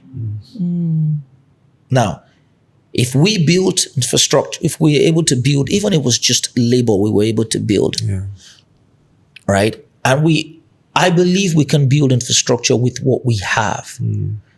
If the mindset moved away from having to buy things, but attempt to actually build things here first, we would have built that type of machinery. And it'll be harder for any streaming service who's been here. And even if they did say they were going, it doesn't matter, because what we're having in terms of co-productions and people coming here to come and shoot, because we can accommodate for that, all right, and do it well and do it cheaper than other places, all right, that would carry the industry and provide jobs for thousands of people, millions of people. All right. But that mindset, we didn't build that mindset. We just want to take and take off not building anything. And we're taking, because we have population on our sides, both domestically and internationally. So we believe that we have a right to be able to take. It's not sustainable. Give me. The difference between the film industry and the music industry is that the music industry went and built and tried to trade. The film industry, I don't want to use the word that is in my mouth because I'll get into trouble, but the film industry believes in taking. All right, give me for me to do this. Let the government give us this. The government isn't obligated to give you jack. The government isn't obligated to give, in other countries, they give funds in those countries. Okay. How's their film industry really? Any industry that is leaning on funds to be able to survive is not an industry. It's not business. We should be negotiating for laws and concessions in things that allows us to do the businesses that what we're supposed to do, Yeah. and then provide into the GDP of the country. Compounds. So much so that the country itself would say, okay, we've gotten this from this industry. How do we get in on the action? No one is obligated to giving you jack. Not the government, not the international community, no one. So the mindset that the entitlement, the nerve on some people, on believing that we should be giving things, I don't get it. So Clarence, the 2020 to 2023 period, you called some of your toughest years between COVID, the tragedy at the studio, right? How do you... Where did you get that from? We do our research. We do research. How do you rebuild not just, your career, but your faith in your own vision during a time like that? Nothing's wrong with my career. My faith and my mindset was the problem. Honestly, I can't take credit for that. I had very influential women who prayed for me, who stuck with me, specifically women in my life, who told me that I was deserving even when I didn't think I was, because I have a serious imposter syndrome. So chronic imposter syndrome. So when you add that into the challenges that I was going through, yeah. So I can't take credit for that. It's really, literally God. Because I don't have the discipline and the strength to be able to pull past that. I know for a fact that I don't. Yeah. I don't have it. Sorry, where's the imposter syndrome from? Like, what leads to it? I've never shot anything I like. You never shot anything you I've like? never shot anything I like. You haven't. I have never shot anything I like. Do you believe like you're your harshest critic, basically? I'm a bit more than my own critic. I don't see why people should like what I'm gotten a lot better at it, especially in the past year, but I didn't see any reason why people, I feel like a fraud. I used to feel like a fraud a lot. And that one day people would see through that. And so when people start to lean towards someone else, it's like, you see, I told you. I told you so, right? So that was the biggest, I couldn't get out of my own head. Where was that voice from? Like, have you interrogated that particular voice? Was it from childhood? It's from childhood. It's from childhood. It's stemmed deep from childhood. That's it's a different conversation, right? But it's stemmed deep from childhood. I don't think there's anyone that goes through that doesn't come from childhood. It's from childhood. It's from also how,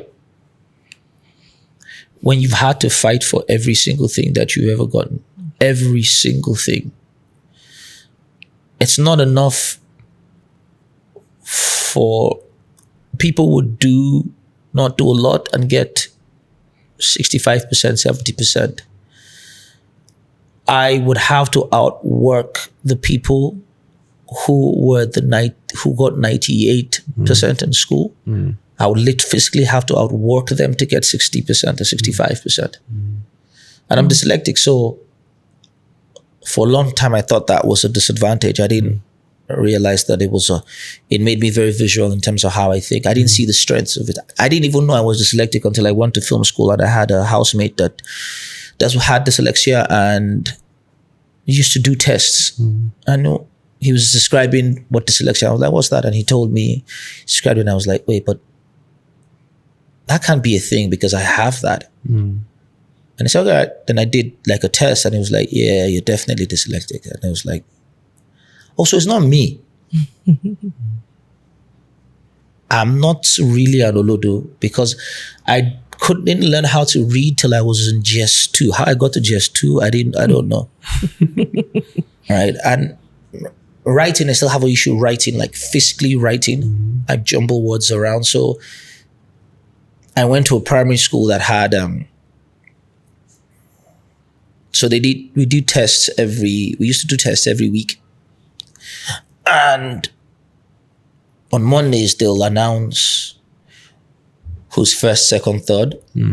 So you do the rest of the week based on your position. I was always last. The day I was second to the last, the whole assembly clapped. That's how bad it was. So I had to live in my head a lot, and I didn't see the strength in that. Yeah, so it's a lot of things that developed. Yeah. Well, I'm dyslexic too, so High five. together. He always makes fun of me, but I'm Don't. he does. Like, I remember one day the day he found out I was dyslexic, he was like, "You're what?" No, I just felt like I'm in too deep. Clarence, I just felt like those things that you should disclose. Like when I first met her, I told her what my red flags are. I said, these are my issues. I should tell you. I'm like, how can I be fired after I've already married? Like, these are things that you disclose early on now. I see it as a strength, but it is a strength. I think the difference is I'm grateful, and it's very rare for a Nigerian parent to do this. Very, very rare. That my mom noticed something, and it's actually the reason why I don't speak Igbo, because she was trying to teach me Igbo. And when she took me to the doctor was like, what's that language? Stop teaching her that language. Just be teaching her English. And then she was like, no, but she's smart. So what is it? And then they did all these tests, and then that's when they found out. So from from age 5, 6, I knew. You're lucky. Yeah. So they always, but I'm lucky. Yes. But it's definitely something, just like this imposter syndrome. It's something I had to work on as well, because what would happen is, like, at some point of the day, they would take me to a special class, and I had to be special class too. We're just finding out everything today, huh? You just full of surprises, huh? I told you I'm a Russian girl. You'll never know all of me. You'll never know all of me. Every year you'll find a different corner of me. Everybody say you don't know parts of me. Anyways, so they always had to take me to a special class, and I had to be in that special class. My first teacher was Mr. Rains. I remember him. All the way until I was in middle school. So literally like clockwork, it would be like, oh, it's 2:00. It's time for you to go to the special class. And I had to do hooked on phonics. Like, I had to do so much just to be at the level. But then funny enough, by the time I got into like maybe high school, that's when a jump happened, but then now, like in my now I'm unlearning all those things that I learned as a child. Crap. My jump is God, my jump is embarrassing. Let's hear the jump. Fuck. And sorry, when you guys say jump, you mean like was there a time when you guys just consciously realized like, phew? There's a time when your confidence grows with it, and then you start to mature. It happens. So that the female brain grows quicker, 2 years faster than the male brain. Yeah. So it's kind of like that. It's a part where you start to figure out certain systems to control your dyslexia. Like, you have to read for a certain amount of time if that works for you, or certain cues that helps you retain your memory, and just you starting to know how you create a system around it, and then you don't start feeling like that. My story is weird because it's a girl that made me pivot. All right, I found this girl. I thought she liked me. I spent the whole of December writing a love letter to her. I gave her the love letter. After school, she called me and said, maybe I've gotten the wrong impression that she's not into that, and that she doesn't feel me like that. And that all I think I remember was she saying that she's only interested in people who are mature. I just entered SS1, she was in SS2. So all I heard was, and in my head, maturity meant that I would, be clean to school, I'll pass exams and do all of these things. My brother, man, I got back home, my phone Voltron, man. I saved up money. I used to have 2 uniforms, so you'd wash, and sometimes your boys can be dirty and stupid, and I would probably just wash it once, and I just find a way to just manage it for the rest of the season. Man, I know that between doing house chores, I won't be able to sustain that. So I went and bought 5 uniforms, 1 for every week. All right, bought shoes. I used to have only 2, bought extra 2. Bought 10 socks. I was saved up for all of these things. Then I started reading. Then I started figuring out what my own cues were. So it became a project for me. People were doing 9, 10 subjects in school. I like, screw that. I'm the only, till now, I think I'm the only student that I know that, because you do 9, 10, some people did 11, so that your odds of passing WAEC is a lot more. I mean, you'd pass, it's easier for you. You had to pass 5 subjects, all right? So, if you do 9, 10, you probably passed like 8. I realized I couldn't do that, so I did 6. Cut the margin real down so I could focus on the subjects. And then I became teacher's pet. Suddenly just became teacher's pet. Started being around the teachers. Teachers started liking me, started giving me some information. All of this so that woman will like me. And I was very diligent with that. First, my results, because my results used to be PPP, maybe a D and a C, like 2 Fs. Result comes out, I first cut down to 7 subjects, so I first had 4 C's. I had an A for the first time and 2 F's. I got home, I was livid after all that reading. My mother was like, thank God, dude, miracle has happened. My prayers are working. Man, the next term, 3, 4 A's. I'm like, yeah, now we're talking. But it's still, and so then that's how I started getting my own rhythm. All right, but so by the time I got to film school, I understood how to defrag. I got to a film school. It's the first time because the first time I left Nigeria, I experienced an educational system that is built around you actually learning and favors you passing. Yeah. So as a Nigerian boy, I got to school. They gave me my entire year's assignment on the first day of registration. These are all the assignments that you have for the year. I'm like, okay. And then they said that, look, if you hand in your assignments earlier, your lecturer is mandated to mark the papers and give you your results and tell you if you failed or you passed. Highlight the places that you're weak and the places that you're strong. And then you can re-hand it in again. I said, say what now? What is that? First 3 months, I finished all the assignments. Handed it in, failed everything, collected it back. All right. So by the first 5 months, by the second term, I had cleared out all the assignments. I now sat down on practical, which is really why I'm here. They said attendance constitutes about 35% of your marks. No problem now. Even if I'm sick, I will come to school. So I had learned how to defrag my systems down. So even with videos, when I was going to start shooting videos, I said to myself, first thing is I need to make the artist, the first primary obligation is to make the artist look like stars. For me to do that, because we didn't really have studios to shoot. So the places that we had, there's a place called Veritas in Yaba. That was an audio studio. I mean, it's used as an audio studio and photography now. Then also where we used to shoot videos. It was hard to build a set there and still be able to see the feet of the artists, because you could only build 1 set at a time. I need to be able to build 3 sets at any given time so I can do multiple sets. So the turnaround time wouldn't be long. So I said I would sacrifice their feet for proper lighting and try to get them to character lighting that still has shadows in it,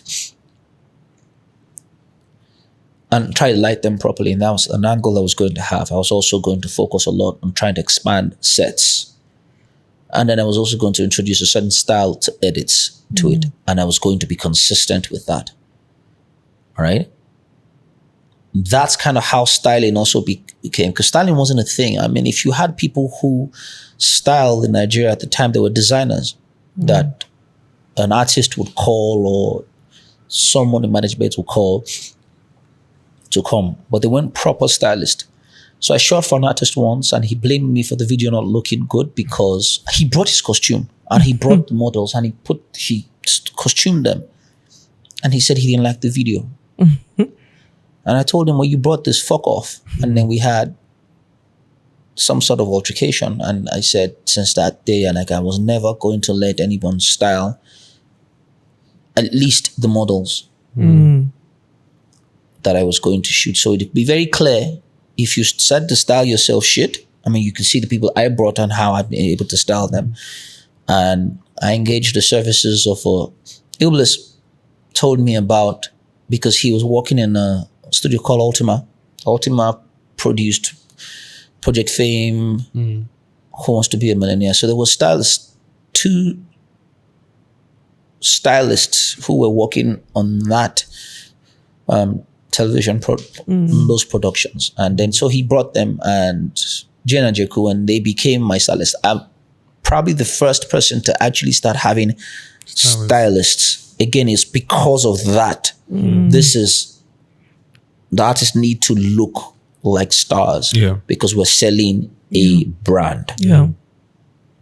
So dyslexia, I kind of thank it for that. It became a magic, I don't want to say magic trick, but basically something that others might have considered a disadvantage. It became a superpower. Yes. That's why I love Nigeria. Yeah. Like with everything, I love my country for that.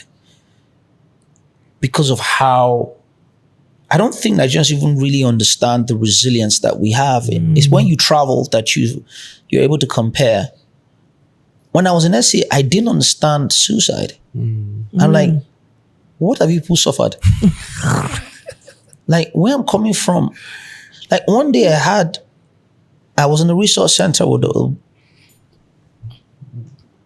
students and they were bitching about shit. I was like, wait, you guys don't understand. You guys, this film school, you are here, you can do 1 year, 2 years. You are still trying to figure out what it is you are doing. My country, jams you. You wait 1 year, jam can jam you for 5 years and you won't go to school. You have one shot in life. Yeah. So I did not come here to play. They didn't understand. So I went, there's a famous Oshodi picture that used to be online. I typed Oshodi on this and it showed mass exodus of people with Molu and everything. And I said, that's where I come from. There's a chance when we're taking this picture, I was one of these people walking on the road there. They hadn't seen that amount of chaos before. So I'm not faffing around. I remember when I was in school in Yankee and my classmates were like, oh, we should go study abroad or should do study abroad because they're in America doing study abroad in Italy. I'm like, bro, I'm already abroad. This is already my study abroad. Like I'm here to make it, man. So we're going to transition to our rapid fire segment where we ask you a question. The first thought that comes to mind, it could be yes or no. It could be either or. It could just be the first thoughts that come to mind. So I'm going to start. If you could delete one misconception about the creative industry, what would it be? Fun. Okay. Name someone who changed your perspective on power. On power? Yeah, on power. I can't name one. I have to be a plethora of people. Yeah, of course. Socially, Jordan Peterson and Seth, I've forgotten his name. So let me just stick with Jordan. The two of them, but I can't remember the second person. Is it Seth? Yeah. Is it Seth Godin? Yes, Seth Godin. Yeah. Politically, Sanusi, Lamido, and Obasanjo. Okay. Artistically, Bose Ogulu and Judukoye. What's the most expensive lesson you've learned? That I can't make people stay by trying to be nice or do things for them. The people that would stay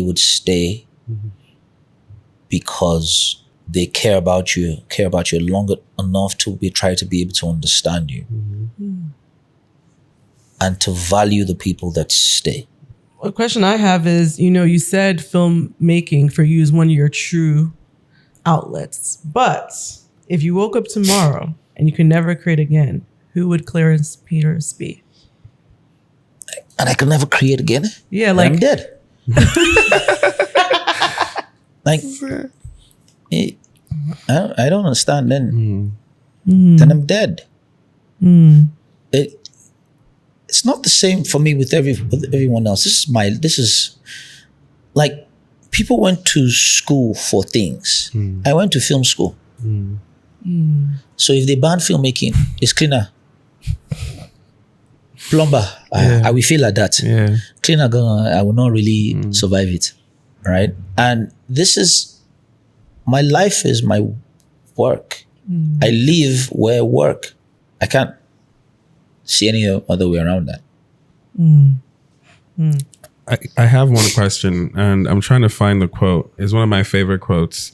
It says, "The day the child realizes that all adults are imperfect, he becomes the day the child realizes that all adults are imperfect, he becomes an adolescent.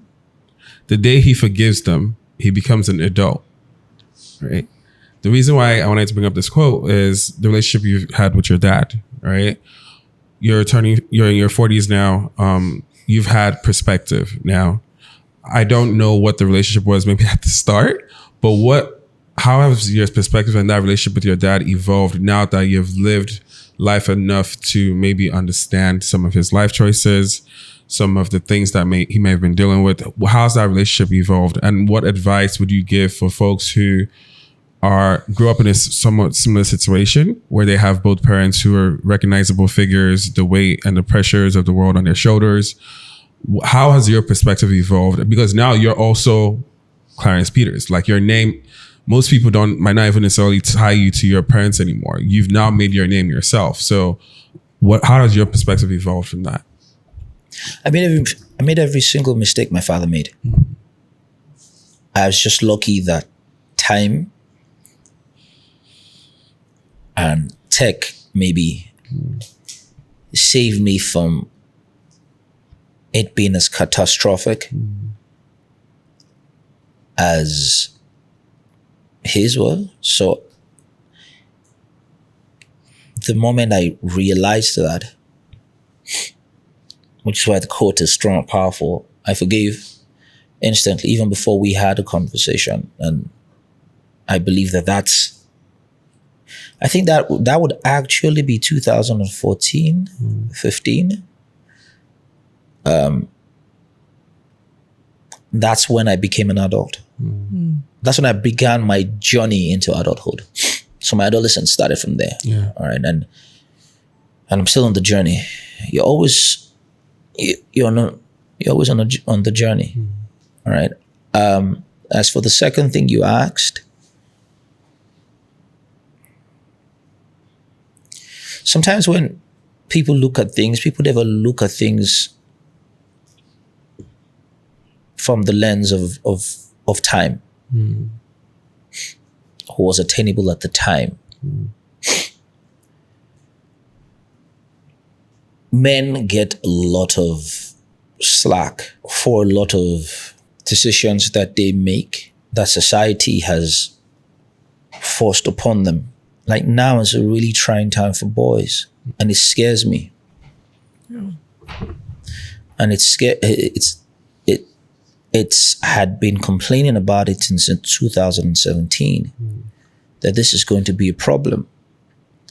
A lot of women are starting to have boys, are starting to realize that there is a problem.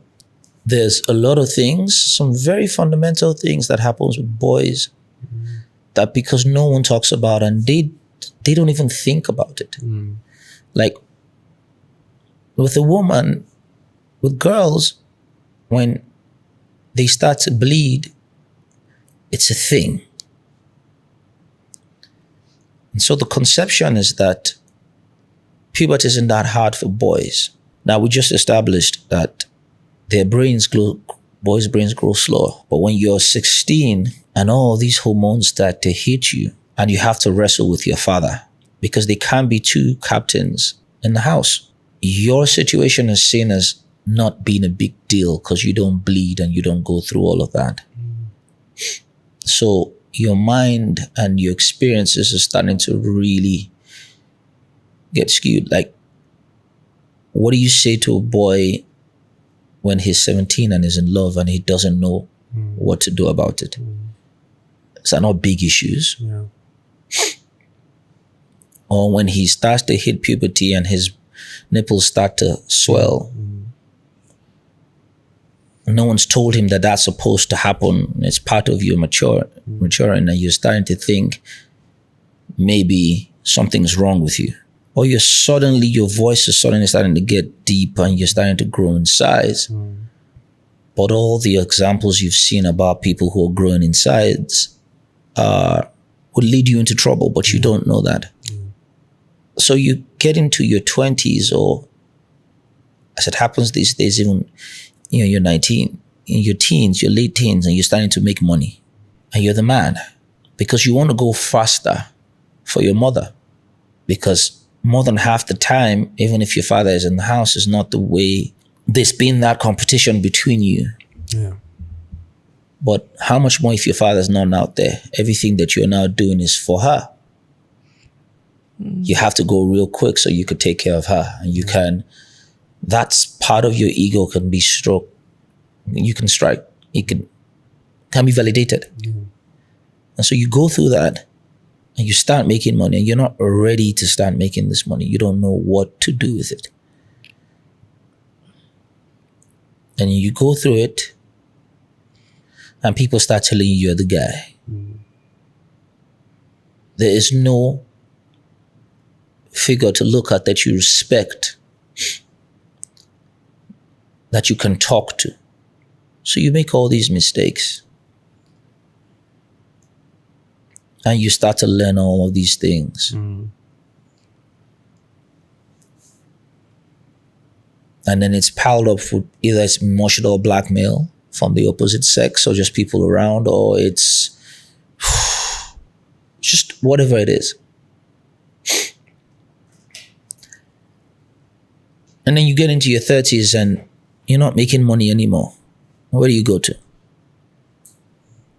Well, you're that high of being the guy. But now they're not real responsibilities. If God wants to catch you by that time, you probably already have 2 kids. And in your 30s is shit. Or let's say because you're still agile, your body's still. And you wrestle through it, and then you get into your 40s where your body's not the way it's supposed to be anymore. So reality starts, your diminishing return starts to hit you from 40. What do you do with yourself?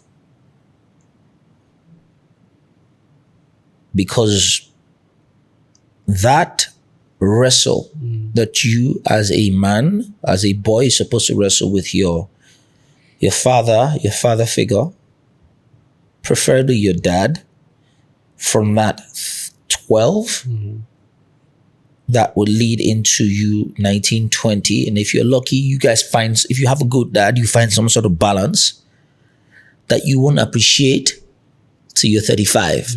Because that's when you start saying, oh, that's why this nigga was saying this. That's why he was, you can't see any of that. And he's going to be the bastard. That's his role. You're not meant to love your dad till you're around that age. If you do, people will disagree with me, then he's not doing his job.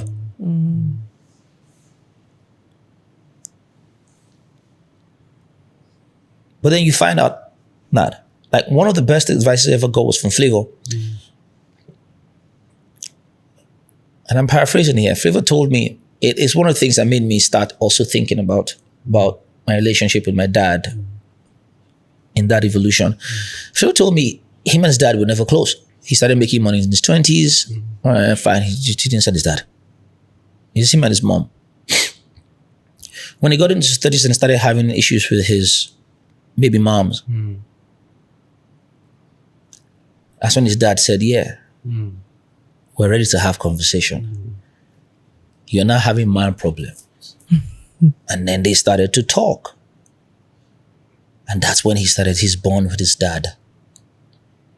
That's when his love for his dad really started to shine, because now there's no one. Like in my case, I'm privileged to be in a situation where I can talk to my father about being a star. And we can have some honest conversations about having money and having all that pressure and not having it, and then having to rebuild it, and temptations that come. Relationships with women and a bunch of that.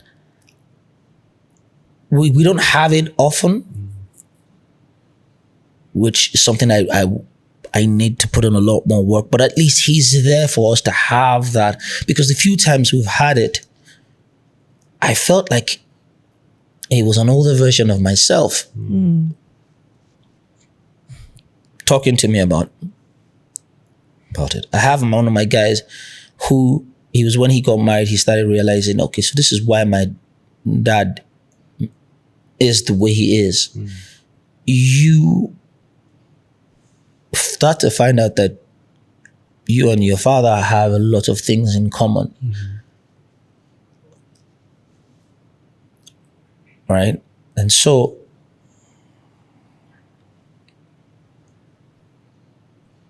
I think there should just be a lot more, in my opinion, there's a lot more conversation about boys, especially in Nigeria.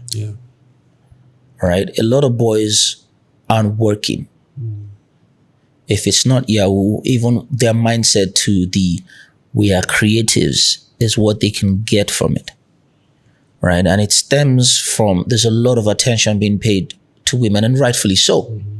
Because for a long time that hasn't been. But it's the same thing of throwing away baby with the bathwater. Right? A lot of the things during that whole Me Too movement period that I was scared about is it started to seem like there was a lot of conversations about facing boys and telling them that you are the problem. At that age, while they're teens. Right? And because for a lot of boys, it will start to get into a place where, like, if I'm the problem, then fuck it, then I'm the problem. And then you don't want that. And then you freaking out that Andrew Tate is leading the charge with boys. I was just about to say that, the red pill. Why wouldn't that happen? But because you've gone through that, and a lot of that you wouldn't see until Alpha, because Alpha's here starts this year. But Gen Z are the custodians in terms of their impact on popular culture. Gen Z are still their custodians for the next 2 to 3 years. When they get into position, that's when a lot of the repercussions will start to show, because Alpha are a lot smarter than Gen Z because of what they've seen. They know how to handle conversation around women more. It's a very dangerous thing when you have boys who can be manipulative. Because boys are supposed to be pretty straightforward, right? But when they get into a point where they've looked at it and look like, I have to be in this particular way to get this done, you don't want those type of boys in society, because it's women that would begin to suffer for it. They'll be able to think like women and be able to, and then when they get vindictive, it's a different level of just being malicious that you're going to get. Right? So I hope with these few points of mine, we're able to prove to you, I'm not convince you, I'm not to confuse you. It's been amazing. It's just, there's a lot of threads. That's a whole different podcast. I think we need to have a podcast on that, because funny enough, I've been following this guy named Scott Galloway. He talks a lot about this issue. So I definitely think we need to delve into it more. But the last question I ask every guest is, who do you want to see on the Afropolitan podcast? Whose story do you think needs to be told? Sure. For what the podcast is, I think you should speak to the minister for the creative economy. I think you speak to Obiasika. Yeah. Yeah. I think you speak to Jude Okoye. It'll be a very interesting conversation because no one speaks to Jude a lot. And he doesn't get the credit for being probably one of the best A&Rs when there were no A&Rs, right, in the country. I think you should definitely speak to Namix, Burna's mom. The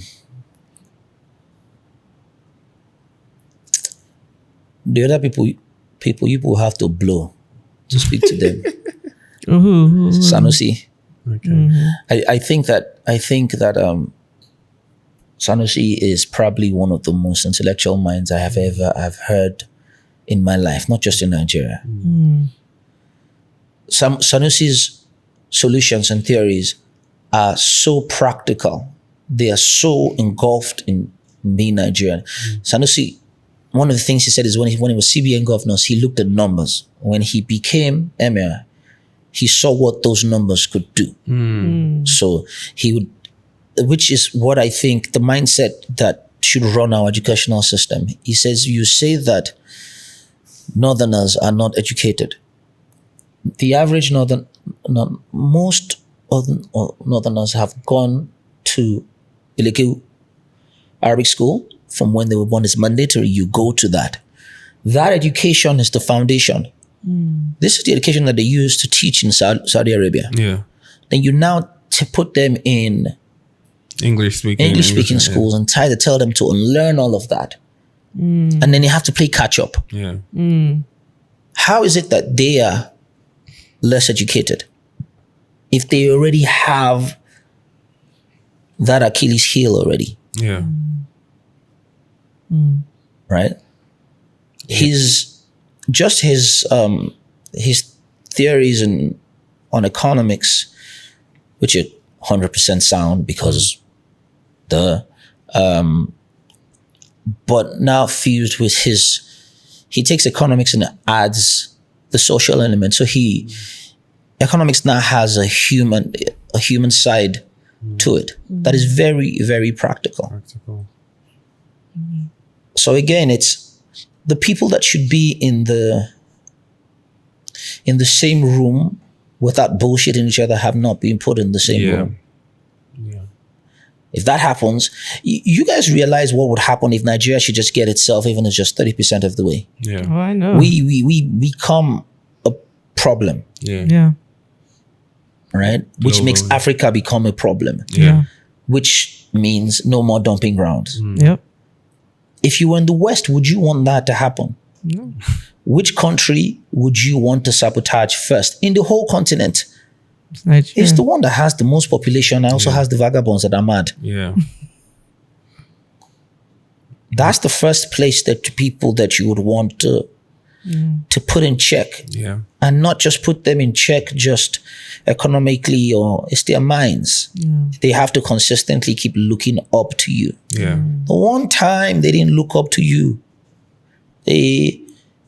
with music, it took them 20 years. Do you know how long it takes to infiltrate into the American American market? It took them 20 years. All right? And from those 20 years, only about 25. All right? But only about 10 was effectively, all right, now we're ready to face you guys.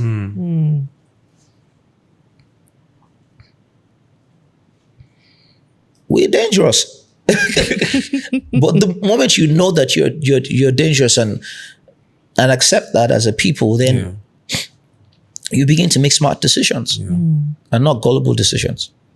I always say we just have to, and my prayer is that this show or this podcast is a vessel for that, where we can bring the right sort of people in the same group chat. Because so many times, a lot of these conversations happen in silos. And, you know, if we can be a vessel for that, I think like that is enough impact. You guys already done it. Like I heard Dai on this podcast that I need to hook up with this guy. I was like, first person I heard talk about building Yeah. and articulate it in a way that I was like, ah, shit. Yeah. Yeah. So I guess you guys you've already started doing it already. We're grateful. Thank you. Well, thank you so much. This was Masterclass.